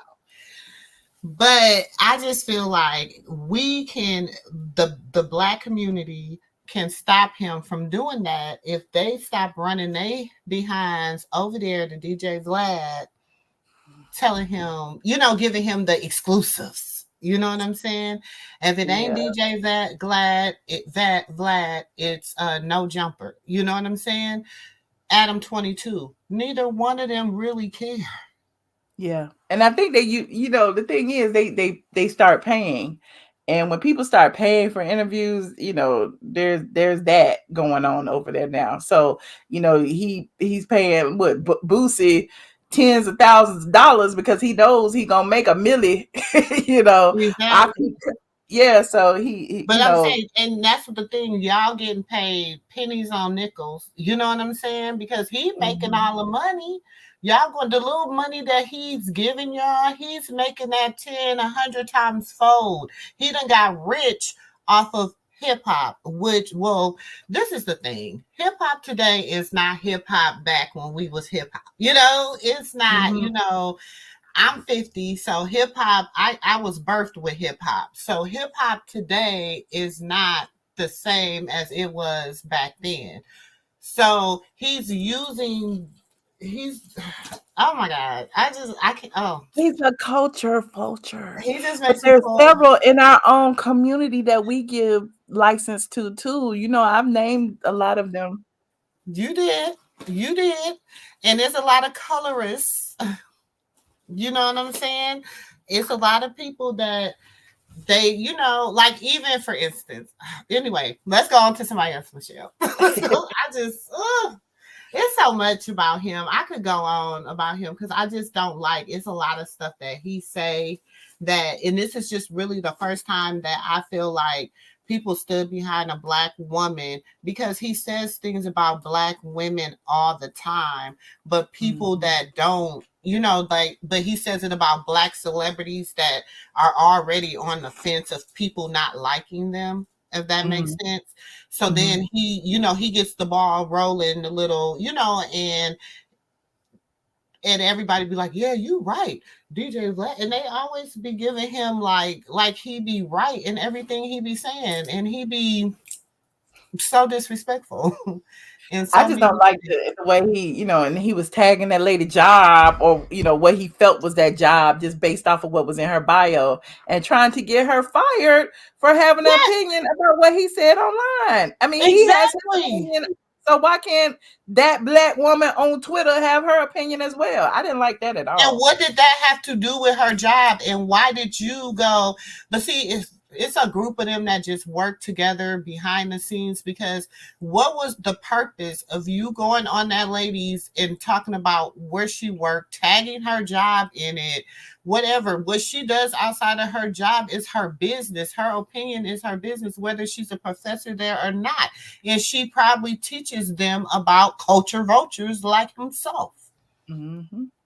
She different, because I would have made him a whole course. He would have been a whole course. Wait a minute. Somebody said Sandra Rose not black.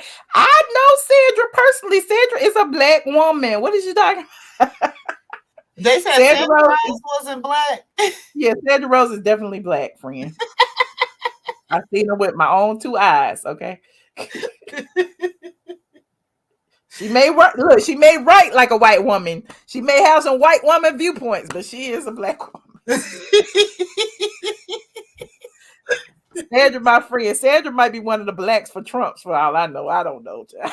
Sandra funny. Sandra got, she got her viewpoints and I got mine. Sometimes they clash. But sometimes that's good, Michelle. Everybody, I don't think journalism is like that. You know what I'm saying? People got their different views. I was just talking earlier about the fact that print has went out. Essence only releases 6 issues a year, something like that. You know what I'm saying? Yeah. Ebony doesn't. We were readers back in the day. You know what I'm saying? Like, we couldn't wait for a new issue of Jet, whatever, to come out. We there. But now people don't even, so a lot of the stuff that we see about people like Brian McKnight. Mm-hmm. So I'm going to share this story, Michelle. Back in probably like 93, 94, we was a part of a little group. We used to open up for artists that used to come to. Wait a minute, you was a singer? I wasn't a singer. I was kind of like a hype person. I was a hype person. Oh, like a comedian? No, a hype person, Michelle. Like the person that be on the stage, like throw your hands in the air. The hype person. Okay. But that means you rapped a little bit. Well, like a little bit. Singing. I had to keep up with my artists. I had to feel when my artist got tired. I had to fill in her little rhymes. That type of stuff. So we was opening up for Brian McKnight at the First Avenue. No, we was at Glam Slam, which was Prince's Club in Minneapolis. Okay, so we had to go meet him before we opened up for him. And at that point, we knew that this man, he was a colorist. He was creepy. It was so many red. You talking about Brian McKnight? Yes, and I will bring 5 witnesses on it.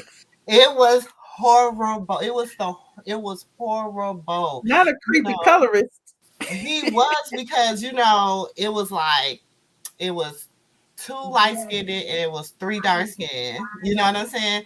And so like he was like me and the rapper, we were both, fair, lighter skin, of lighter tone. And then the dancers was of darker tone. You know what I'm saying? So he was like saying he was just saying little stuff. And I was like, it made us feel uncomfortable. You know what I'm saying? He was a very weird person. And I've never liked him since then. Oh, wow. Okay. Because it was a personal, how you feel somebody's personal energy. And I got witnesses, Michelle. I would not get up here and tell people if I didn't have witnesses. It was something very weird. He said some very disrespectful things. He was, he made us feel, we were young. We were probably like maybe 20, going on 21. You know what I'm saying? Just hitting 21. So like I said, I knew he was weird when he did that Pornhub song. Oh yeah, he's weird. Like weird. That's Hold on, let me let who was next? Square Biz. Oh, Square Biz. Yeah, hi. Can you hear me? Hey. Good. Yeah, how you doing? Hi, Michelle. Fine. This is my first time talking to you, Michelle. Welcome. Yeah, thank you. So regarding the Porsha and Simon case, I know someone that knows the situation very well. And Michelle, you have been on point. I know, girl. Yep.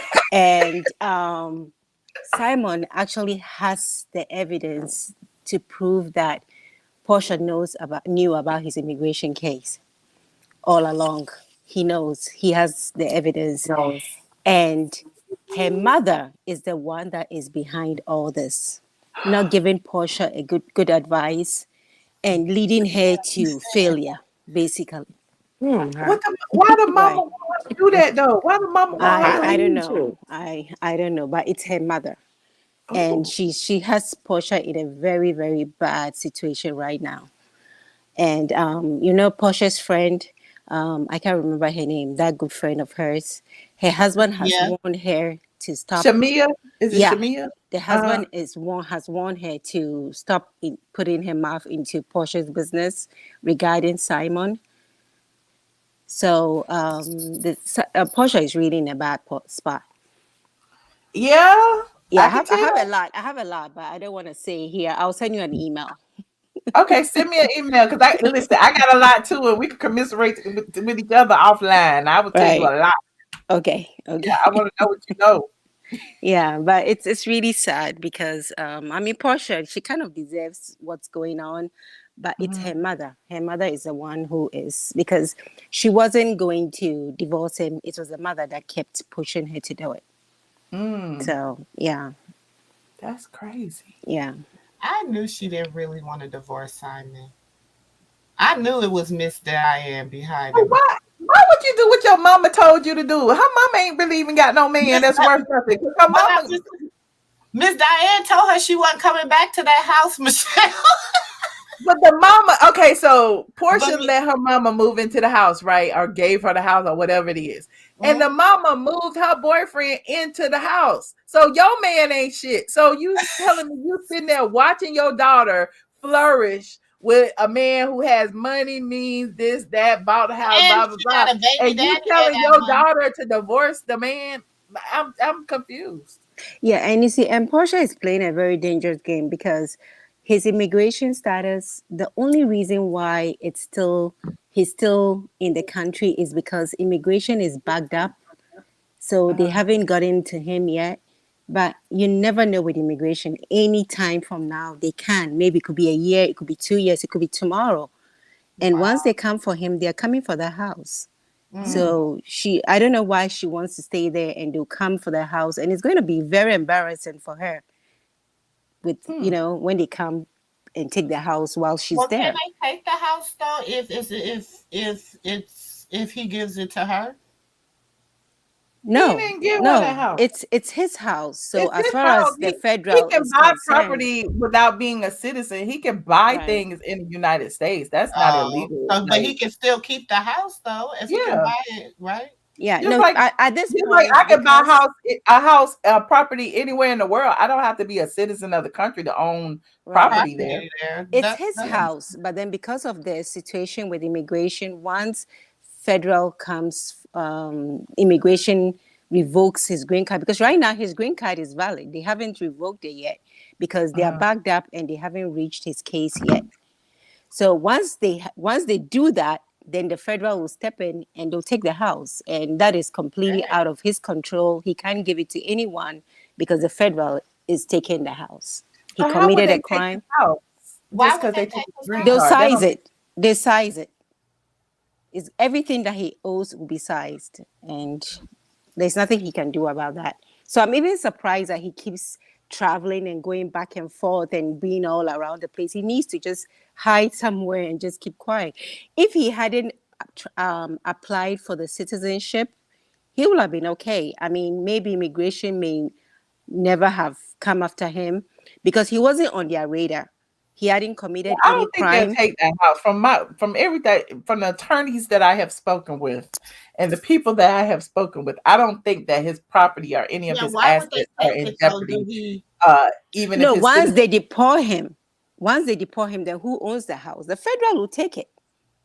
because He can he's still own. That's my point. He can still own property in whatever country. They're not gonna take his house just because if even if he doesn't have citizenship. Like I could go buy a house right now anywhere in the You world, can and that buy doesn't one in mean that. Nigeria. I could buy a house Yeah, in Nigeria, even though I'm not a citizen of Nigeria. exactly. They're not gonna seize my house because I don't have citizenship. even if he committed a crime. But that's not what they got him on though. They got him Mm-mm. on He like served his time and did all of that 40 yeah, years based ago. upon I that. mean, Yeah. not a crime, but I mean, in terms of their deportation. Once, No, they can't take his stuff. I don't know who told. I don't know. Yeah, that's not the crime that they even if he even if his green card gets revoked, he still has the right to enter and exit the country. He just won't be a A citizen or citizen. whatever. Yeah. And he has to come in on a passport. Hmm. oh, so maybe that explains why Porsha is fighting to get a house. What that was my point. Like Portia's fighting to get the house because she knows it's legit. Hmm. Hmm. All right, friend. Let me take some more Okay, calls. thank you. Email me, Squarebees. Yeah, I will email you definitely. All Thank right. you. Have a nice night. You too. Hey y'all. Hold on. Who else is here? Hey, hey, Latoya. Hey, how you doing? Good. Good. So you're gonna be mad at me because I don't agree with some of the things. I'm not mad. Go ahead. Which part? All right, so I just don't feel sorry for Simon. I Okay. really don't because he's a grown man. He's an older man who's been through things, so he should. I don't feel sorry for him signing that prenup, agreeing to those terms, and I don't think Portia's wrong. Even though I understand how y'all looking at it, but Hmm. she got the right to enforce it. As far as his kids, him saying, I mean, how come you can't see your kids? You got all this money, go get a condo No, or he something can and see the spend time kids. with your kids. He can see the kids. He even had the kids in Dubai with him and stuff. But the Right. thing is, he has 50-50 joint custody of the kids. Mm-hmm. The kids go to school, they do everything. They live with him half time, they live with the mama half time. Okay. They can't do that if he doesn't have a stable residence. He living in a So hotel he or can't. he living in a Okay, but he can't go get a condo or something, a stable thing right I now. mean, I, I'm just saying. He's spending well, maybe twenty he thousand found dollars all flying back and his forth money in up in a Dubai. $7 million house. I don't know. But I mean, okay. that house is a lot of money. Okay, I'm but not counting. also flying a jet back and forth to Dubai is a lot of money. I'm just saying. Yeah, not at If that that point. my point is, if that's that important to you, then you sacrifice those trips and you get something stable right now based on your situation so you can spend time with your kids. So it's all in Okay, prioritizing. okay. And that's how I feel. And what was the other thing? I don't really have nothing to say about Vlad. I like Young Jock's interviews with him, but I Uh-huh. do see how he tried to throw little things that he's been through when people, critique him or try to come at him. He try to get their opinion to see if it, to try to sway. Like I do be peeping that, and Uh-huh. that's just And then everybody keeps saying Mhm. that everybody who interviews with Vlad end up getting shot or locked up. Darn. Yeah, well, he's actually said that in some of Wow. his interviews. Yeah, and they be calling him the feds and everything Yeah, online. So yeah. it's So like and No, then why are you they yeah, targeting so telling no so targeting this lies. one person who right. basically said this not your fight? Like Yeah, but he it's like he was always in his feelings, you know? he always try to throw that out there because it was said to like he'll mention it to Lil Boosie. He do him all the time, and then he'll do Young Jock and try to get their opinion to try to sway. I think the audience to not think that. So I Hmm. do I do be peeping that. And what was it was another one I wanted to speak on. You didn't have so much going on, Jesus. Andy Cohen being innocent, Brian McKnight, Okay. Porsha, Shaunie, Shaq. So you asked a question about what about Nene and da da da. The difference is Nene pretty much spoke up. She was on an island by herself. She had no one to back her up. Hmm. They all rallied together. You know what I'm saying? So I But think that they all rallied together and he still got found innocent. No, but I don't think it's. I don't think he get. I think they just said that. I think they sat down and had a conversation and decided that that's what they was going to say, and not speak on their conversation. Oh, this article right here just came. People be sending me stuff. They Mm-hmm. saying Leah McSweeney and Brandy Glanville's lawyers throw stones at probe clearing Andy of drugs, drink, and sexual harassment. Okay. Basically, they're saying that the only reason that this article came out is because the upfronts are coming up and they want to make sure that he has a pristine Image. record or whatever in Mm-hmm. front of the advertisers. Uh-huh. Okay. Michelle, we know Andy been I mean, too doing. many people that said he do coke. So So okay, look, you they were said this saying is look. They said this is perfect timing. McSweeney's lawyer Gary Alderman told Deadline Thursday after Bravo put out the statement calling their Cohen probe completed and done. One line so they can repeat it to all the advertisers at the upfronts. How do you have an investigation without speaking to anyone? McSweeney's lawyers added, Exactly. declaring that their client was never interviewed by the outside investigation firm. Our opinion is that no one is going to believe this was a real investigation. I'm looking right. forward to reviewing the details of the report from the independent quote unquote investigation, Glanville's attorney declared. Since there That was no part. finding of wrongdoing there, of course, would be no need to hide or otherwise bury the findings. NBC did not speak with the complaining witnesses, Friedman said also of his client. How is that an investigation? Ooh. Ooh.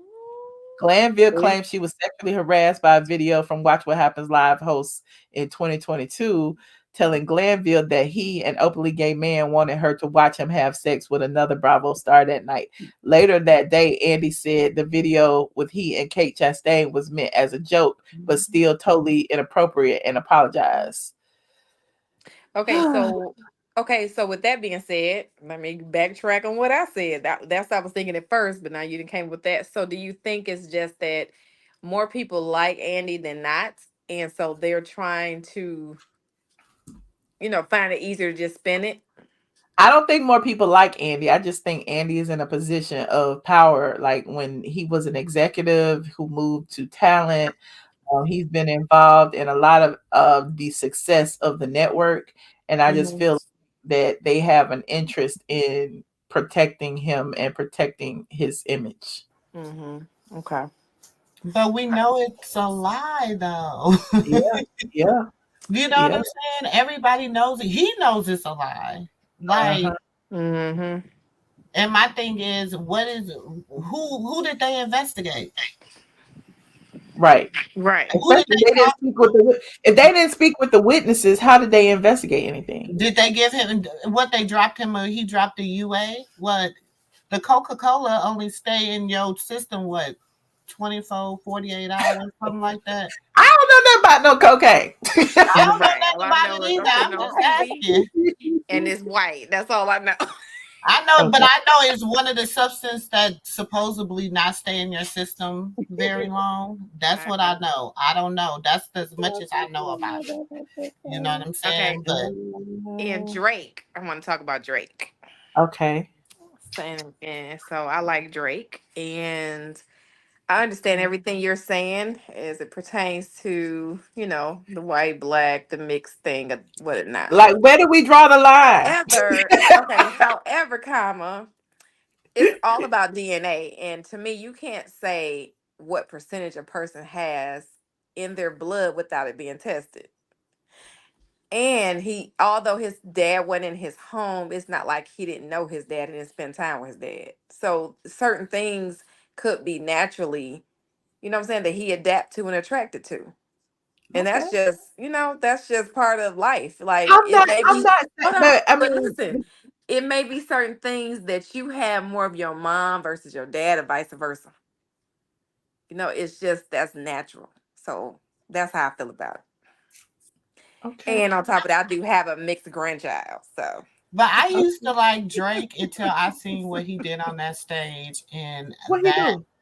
with the 17-year-old girl. Oh, but the girl said it was just a part of the show. And It she don't 32 matter. now. That's what she said on the She thing. said she how She 32 now or something. And she said that was just a part of the show. It and wasn't. like me, so what happened? I So don't know about even that. if it was seven, even if she's 32, even if she's 42, at seven to tell a 17-year-old something like that is widely inappropriate on any level. I mean, what? I don't know about that. What happened? He was on stage and he kissed that girl. She was 17 and he was Oh, okay. in his late 20s or something. I don't know. And It's what everybody, it ain't and even that's him why kissing Kendrick her on the Lamar was calling him a it pedophile. ain't even the kiss, Michelle, on the cheek. It's what he said after the kiss when Where she you said missed it? she was 17. What he say? Let me go Go look pull at it it. up, Michelle. It ain't even the kiss. I don't, he kissed her on the cheek, whatever. It's what he said after he kissed her. That's what they talking about. Okay. Just waiting. Y'all gonna have me get carried away again. I get in trouble for shit like this. How old are you?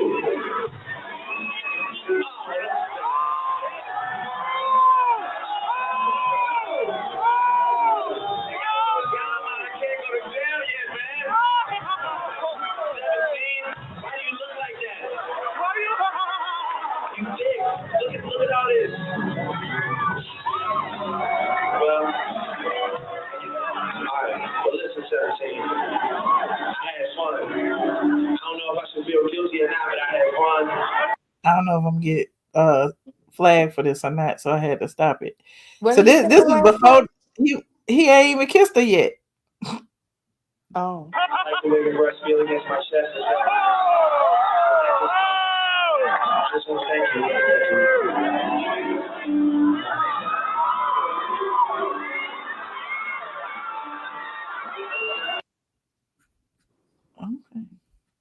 Okay. Okay. I don't I know what to mean, say. He was creepy, okay, but That again, was creepy, but it wasn't just Michelle. super like creepy to me. But that's just me. and he still did it right, and he still kissed her.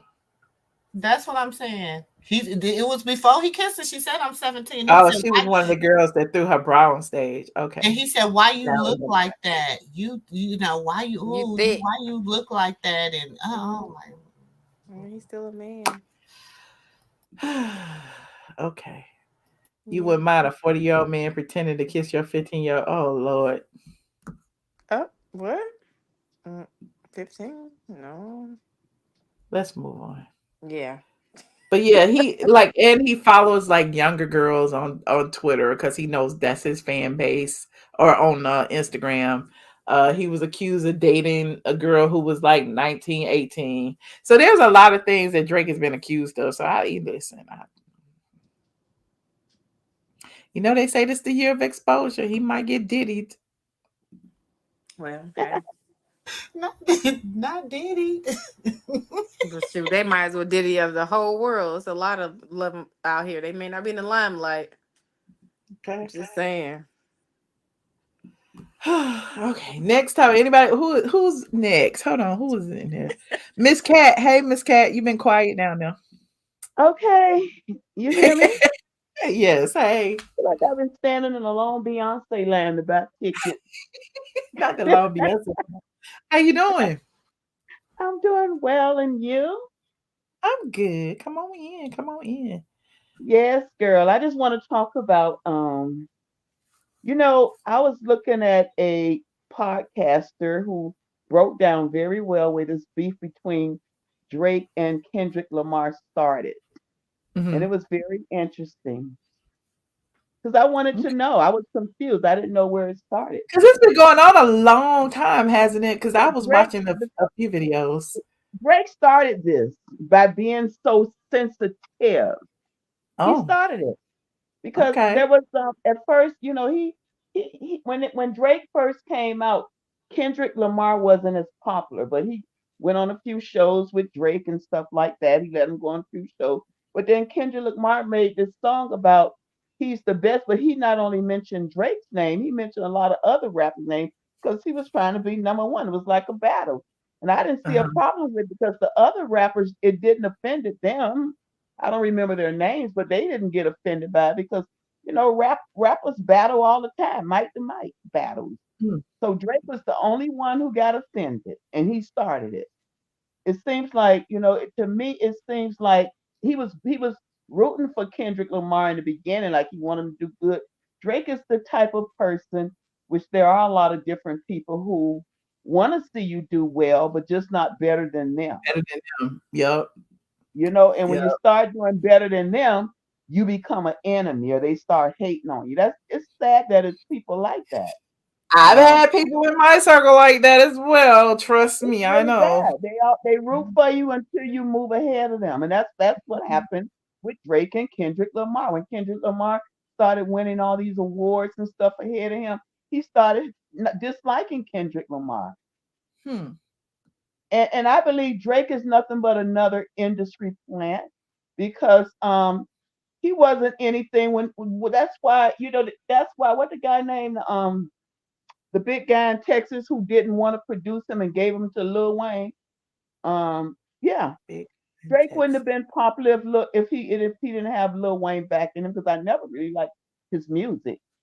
He Oh was playing wow. it, and Yeah. and just like they said, no one can tell me now. Lil And Wayne I don't can write. tell you, I remember the rollout that Drake got in Atlanta. I Yeah, remember like the day I think it was his album or it might have been his thing. I can't remember. It was something came out and everybody had to be there. It was at center stage and everybody had to be there because it was this person named Drake and he was gonna be the next hottest thing. And it was in LA. I hmm remember that night like it was yesterday. And so like yeah, right after that, Drake was hotter than hot. And so when I heard that on Kendrick's song, like I knew that Drake was in Atlanta. I just didn't know the extent that Drake was in Atlanta.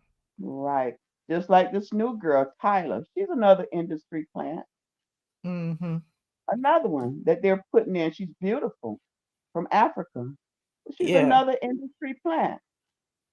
Oh Well, wow. anyway, and about Porsha, what our parents used to say, you made that bed, lie in it. So are Do you people hear me? like, yeah, you said she made her bed, she needs to lie in it. Yeah, she started it. She drew first blood, and now she got a lie in it. She's so used to spending Simon's money. Now she see what it is to have to spend your own. Mm-hmm. But you I think can't And believe she Michelle, asking that. I said the other day, I think Portia gonna try to retract everything. If you saying she really didn't, if the lady that what's the sister that came on said that Mhm. she really didn't want a divorce, that her mama, you know what I'm saying? If she proved that to Simon, he I might let don't know that no, her. no, I no, no, don't no. know This is though. the thing. This is the thing with Portia. Portia didn't know the laws very well when she did what she did because one Simon has a very good attorney who knows what she's doing.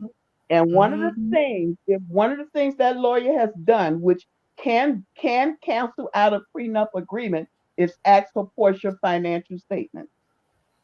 So if Portia don't Yeah, want to because show her the prenup financial was based statement, off of the prenup it was pays based off of her being a non-working housewife. If she exactly, remember, yeah, she quit all of her jobs to exactly. be that's with him right. and You not right. work. So now she just signed a contract for $5 million, and you still want them to Okay. enforce this prenup as if you are a non-working housewife and you don't have nowhere to live.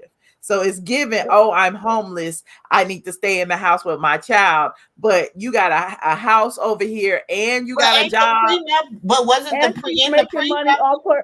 she's making money off her hairline and she's making money off Amazon. She works all Mhm, the time at that house. She's using that house as income. mhm. So that's money. She's Yeah, making money on Instagram yeah. every time she posts a picture. That's She using that income, and if house she to do can't get all her content. Everything she do in that house But is she all better about. get as much as she can get done, baby, because so she she gonna could be she she could gonna be be opening she better go over there and become Oh friends. yeah, of course she got another job too. She making some money. She gonna be hosting the Black R&B Soul Picnic she don't want to show her financial records because she probably ain't been paying taxes. on May 11th. This weekend she will be hosting the R&B Soul Picnic in Atlanta. Portia getting them appearance fees real quick.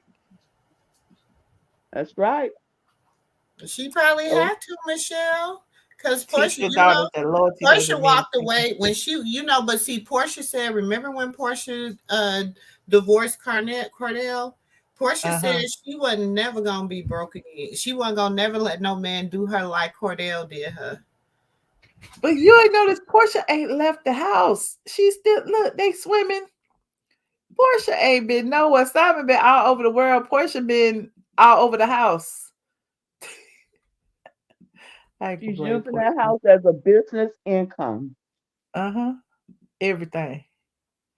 Mm-hmm. The house is nice now. The house is nice. The house her is house, nice. I don't think Porsha has been keeping up her house. Okay, because when The she was mama in on, her house. the mama's there, but that don't mean they've been maintaining the yard. Could be the grass could be brown. You got to It better maintain be a house. maintained. If she let her mama move that man in there, that man better be doing something, cutting some grass, doing That's something, why she taking out don't the want to trash. film there. It's not as beautiful as Simon's house. Oh no, it's definitely not as beautiful. It's definitely not as beautiful. But I'm like, she do have a nice house, though. I don't know why she's acting like she don't have a nice house. Because it For probably sure. needs a lot of work. It's only for sure. Hey Kim. Hey Michelle, how you doing? Yeah, how you doing? I'm good. Everybody knows when they come to the A to throw up that sign. Period. That's just on point for me. I Okay, don't that's what care. I'm saying. I'm gonna put that He in. got offended, honey. He was like, "That's some old Usher shit." I'm like, Uh, Ain't "Does nobody not be thinking from about here." that wrinkled pink shirt. And nobody's thinking about him. He's over. And Brian McKnight is a narcissist. That's what I got to say about that. But getting on to Portia.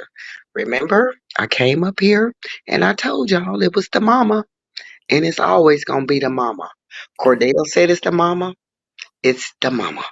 And Portia is and put her foot in some shit and just not smelling it. She should have been smelling it. She can stay in there as long as she want to. Simon is rich. I'm gonna stand by his side, even though he did cheat on his wife that had cheated on him. Simon is right in this case. You can say whatever they can say whatever they want to. Portia is going to lose. And she's trying to be relevant right now, you guys, because they have not started filming for you know who show. And Andy has dirt on the network. So therefore, they know if Andy loses, Nene's case They and lose. everybody else's case has to come up. Period. And that's all That's I have to right. They're say. gonna protect him because you're I right. believe He Yeah, done they did gonna all so. protect the him shit. because The he network is nasty looking out for dirty. their He's interests, not nasty him. dirty, a biased, racist, and I said what I said, fool. And he And it's thought not just him; it's a system It's a within the system, it whole. the is. whole It is system a in a system. Yeah, whole. Yes, of yeah. course it is. Okay, but If I'm you look telling you, they at their gonna throw him to the boardroom, wolves if eventually you look at because their boardroom, have you ever looked at him going into a meeting at Bravo? I don't give a damn. It Okay, what kind of meeting that they have? And Andy wrong. I'm not trying to be, say anything bad to you, caller, but I'm just telling you. I've been watching it as long as Michelle's been reporting on it since day one. I might have been in the bushes, but I have just put two and two together. Andy is done. And it might take 5 years, Yeah. yes, because he has stuff on them. In the boardroom, out the boardroom, on the streets, in between the sheets. He's a nasty pedophile. So, my opinion. Now, Allegedly. well, I said my That is opinion. true. My I believe opinion. it. My opinion Yeah. allegedly. Okay, so when it come out, it's not gonna just be allegedly. Okay? Okay. And All it's right. coming. It's coming for him. Because you can't win when you're dirty. You're right. That's And You I'm true. can't not win. like, hold on, Sister Kim. I just want to say I wasn't in disagreement with you, Mama. I was trying to say it's a whole, when we said it's a whole system. If Yes, you see him going into there, it ain't nothing but a bunch of white men, yes, okay, that are not heterosexual white men, Oh, yes. okay, and they are the ones that's controlling the network. That's what I You're was right. saying, sister. That's You're it. right. You're So, right. And I always say clear people. Me personally, I say clear people because I love my black skin and I don't think they love their black skin. They probably up in that meeting allegedly done film allegedly. something they done did up in there. How about that? They up in that meeting having parties and doing things and talking about, oh, we're gonna keep them, and Lisa Vanderpump all on hula. My opinion. Bump all them. That's why I don't watch it no more.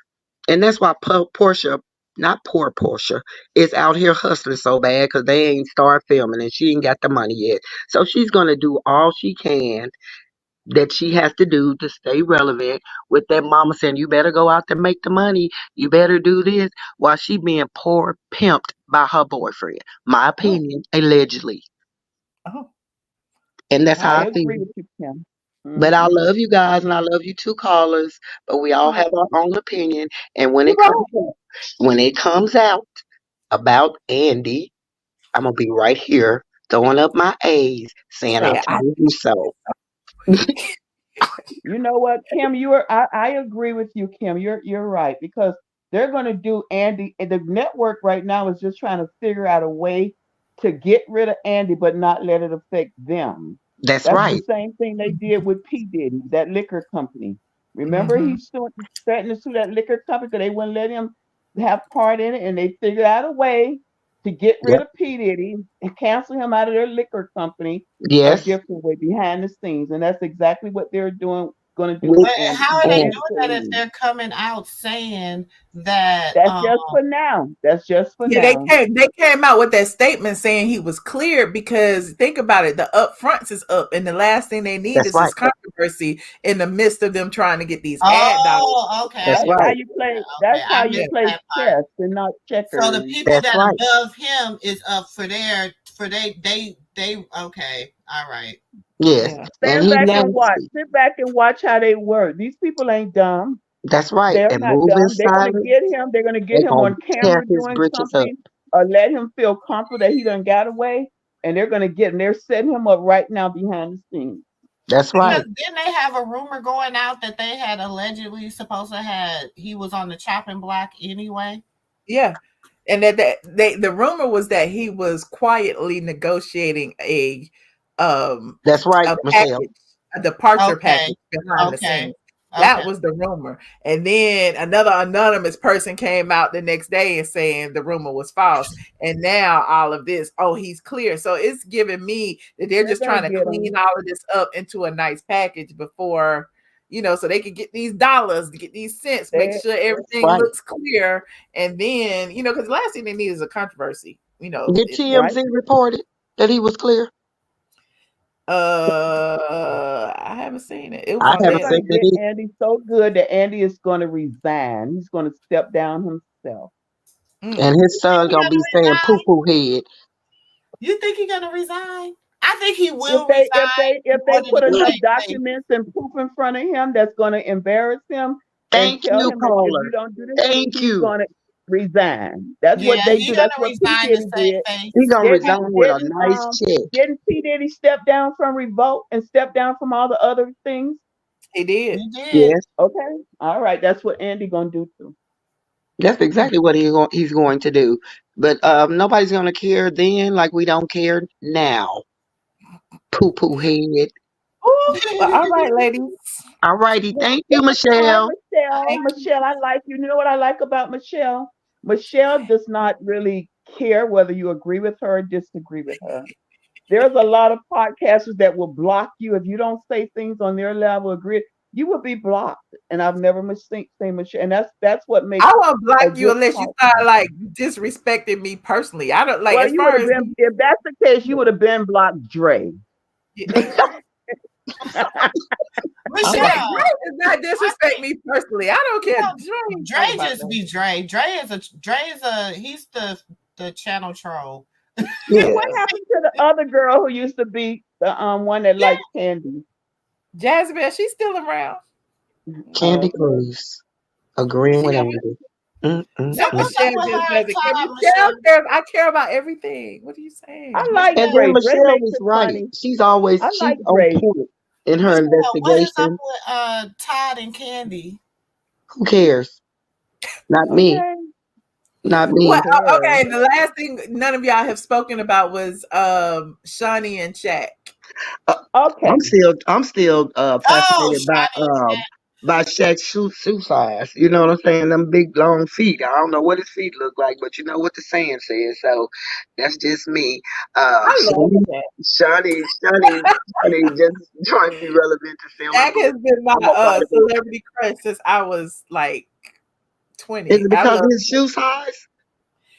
no, it's just because his personality. Like I every like time I his met him, he's personality just been too. so fun Shaunie and looks like I like just she's like aging a lot to But you me. know, Shaunie never looked like she was happy with Shaq She anyway. sure So don't. Shaunie what don't look she happy said, like she used you know to. what she said, it wasn't surprising to me because I'm like, she never looked like she was happy with him. You know what I'm even saying? after 4 kids.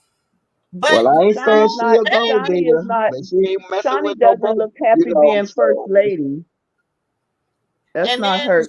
she blew him like she was able, like she had a prestige once she got with Shaquille O'Neal. Like her prestige you was think out so? of control. Yes, she had. That's why she was able to launch Basketball Wives, all that. Like he put her on Yep. the map.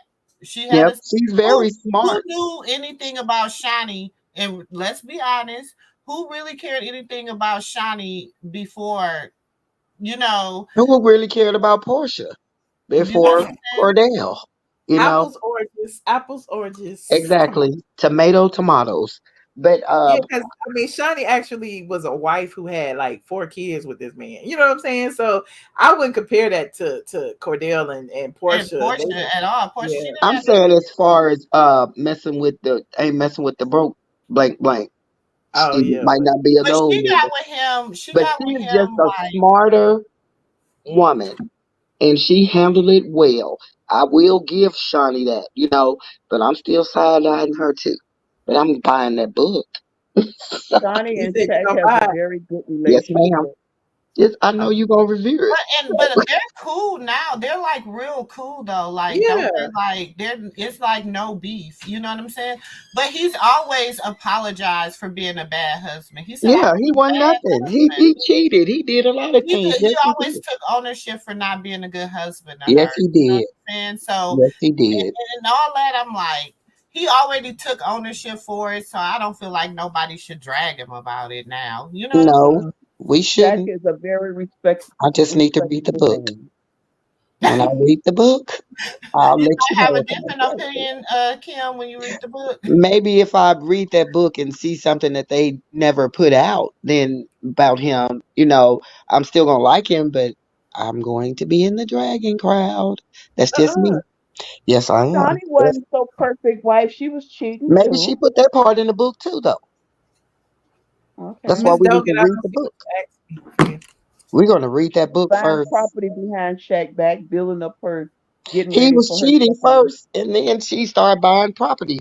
My understanding, you know. Just like she bought that church for a new husband. Well, Ooh, yes, that's true. And then he kicked the heckler out for, That man wasn't praising the able Lord. to get financing for that church until he met Shawnee. Then they Well, bought he's it a cash. very smart man then. So Hmm. Shawnee know that. Shawnee is about her papers, honey. She can show whatever she want to. My opinion, Jada Miss Pinkett Kim got a looking Miss Kim must got a channel. Miss Kim, you got a channel. no. Michelle, my channel.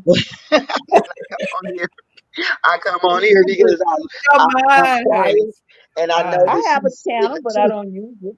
She is We spitting the all have. truth. So I come on here, I look, I listen, I analyze, and then I go, bam, there it is. And then I Mhm. come up and I say, she ain't messing with no broke. Blink, blink. So, That's yeah, how I feel I about be anything. The only thing I can do is tell y'all how I feel, and y'all can make y'all own assumptions from there. that's Mhm. right. Everybody got their own opinion. You can either buy into what I'm telling you, or you could decide that it's something But different. It's Michelle, if they go back and read your you be having like the stuff that's going on now. It's a few. I went back. I was like, I remember Michelle wrote about this back when. And they be mentioning her. oh yeah, I be all the way my back in website. the When I tell you archives. my website is just a whole archive of information. Like Your written archives though is a lot more like your written.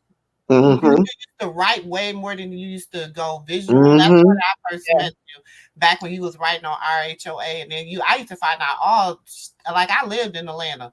I knew all Atlanta tea. I was like, Yes. And anytime okay. the CCs want to know something, they always refer. to Michelle, and they lately been doing that. That old hotel come to Atlanta with Sheree.